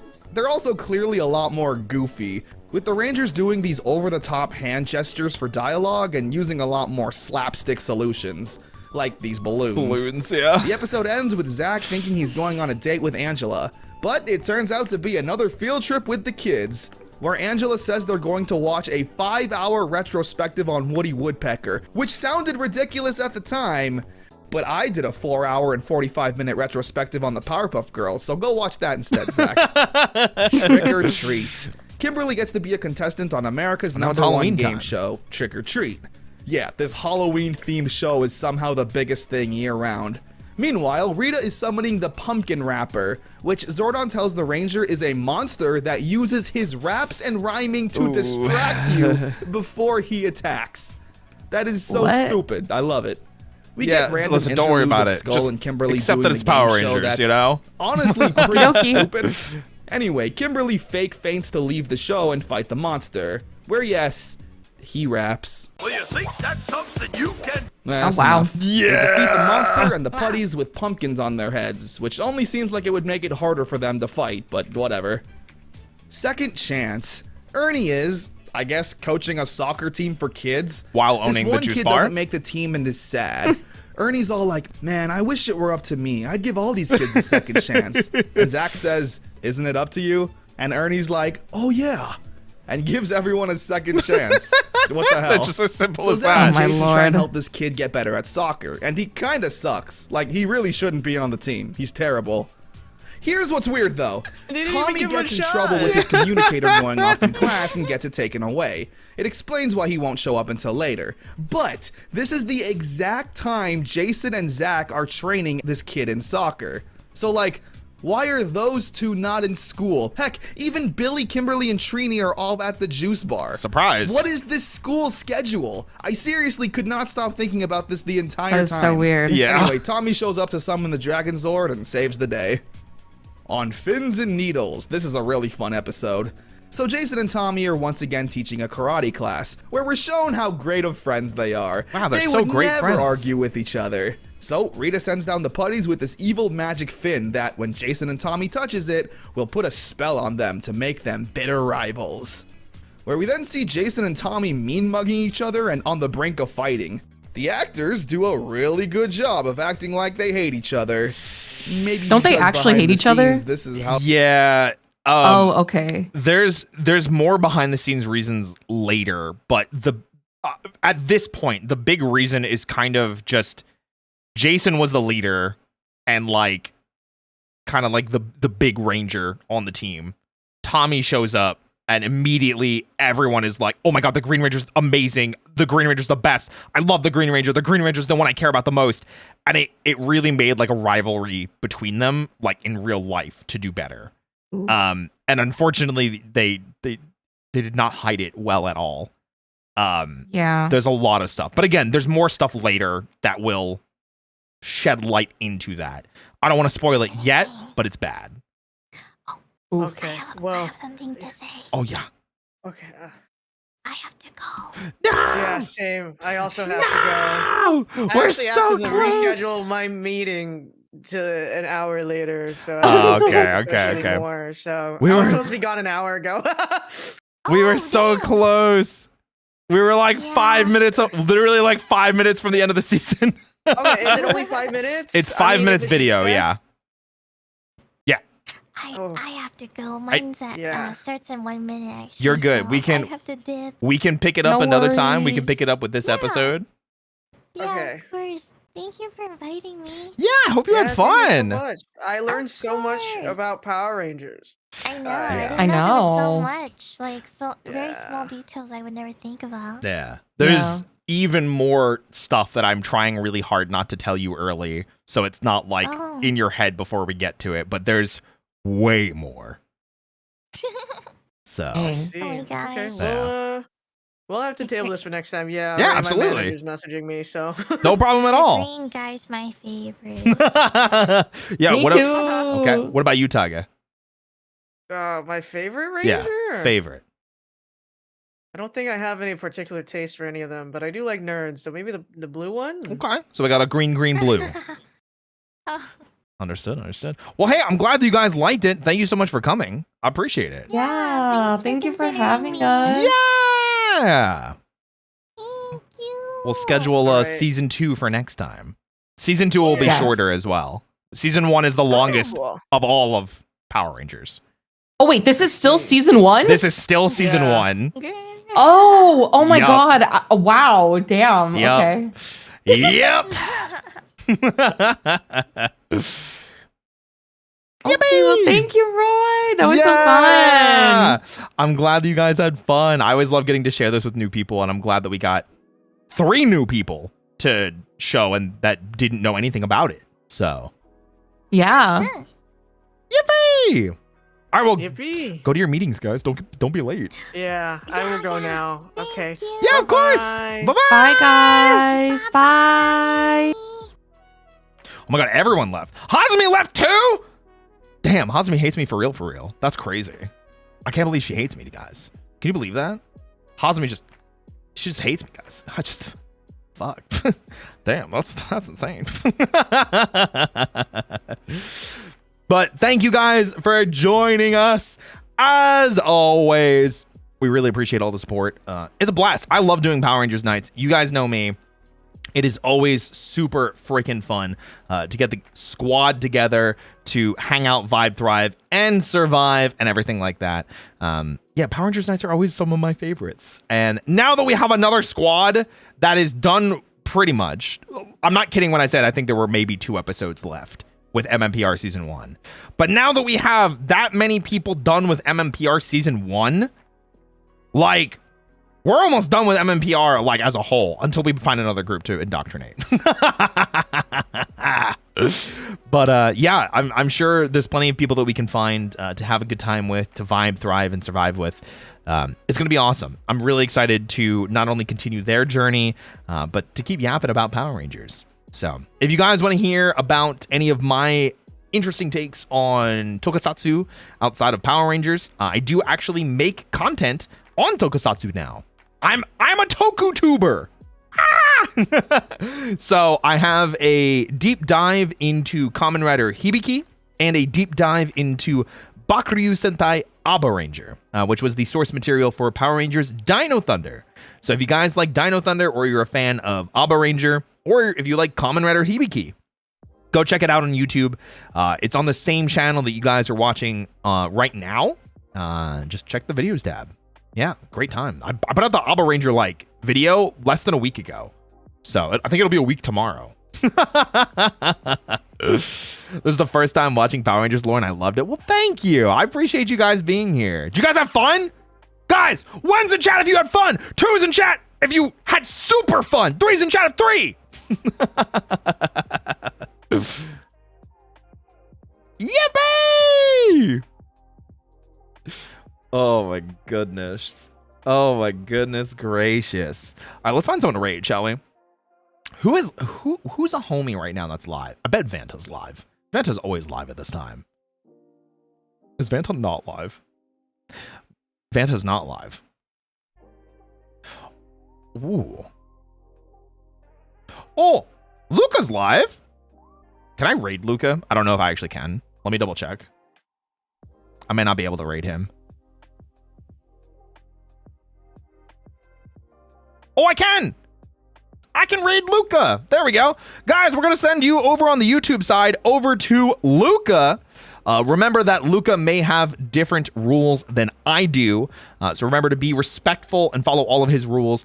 Dusk Bunnies, thank you so much for hanging out. I really appreciate it. I love these types of streams. I love hanging out. I think this is technically the first time that Finana and I did something on stream too, aside from League. So that was really nice. And the first time that this group was together, but we play Final Fantasy 14 all the time. So it's nice to have this this 4-person group together. Because, like, I don't think the 4 of us have done something together like this before. So, obviously, I love Taiga, I love Hazumi, I love Finana. It's great to have the squad together. And, yeah, I can't wait for next time. So, thank you guys again.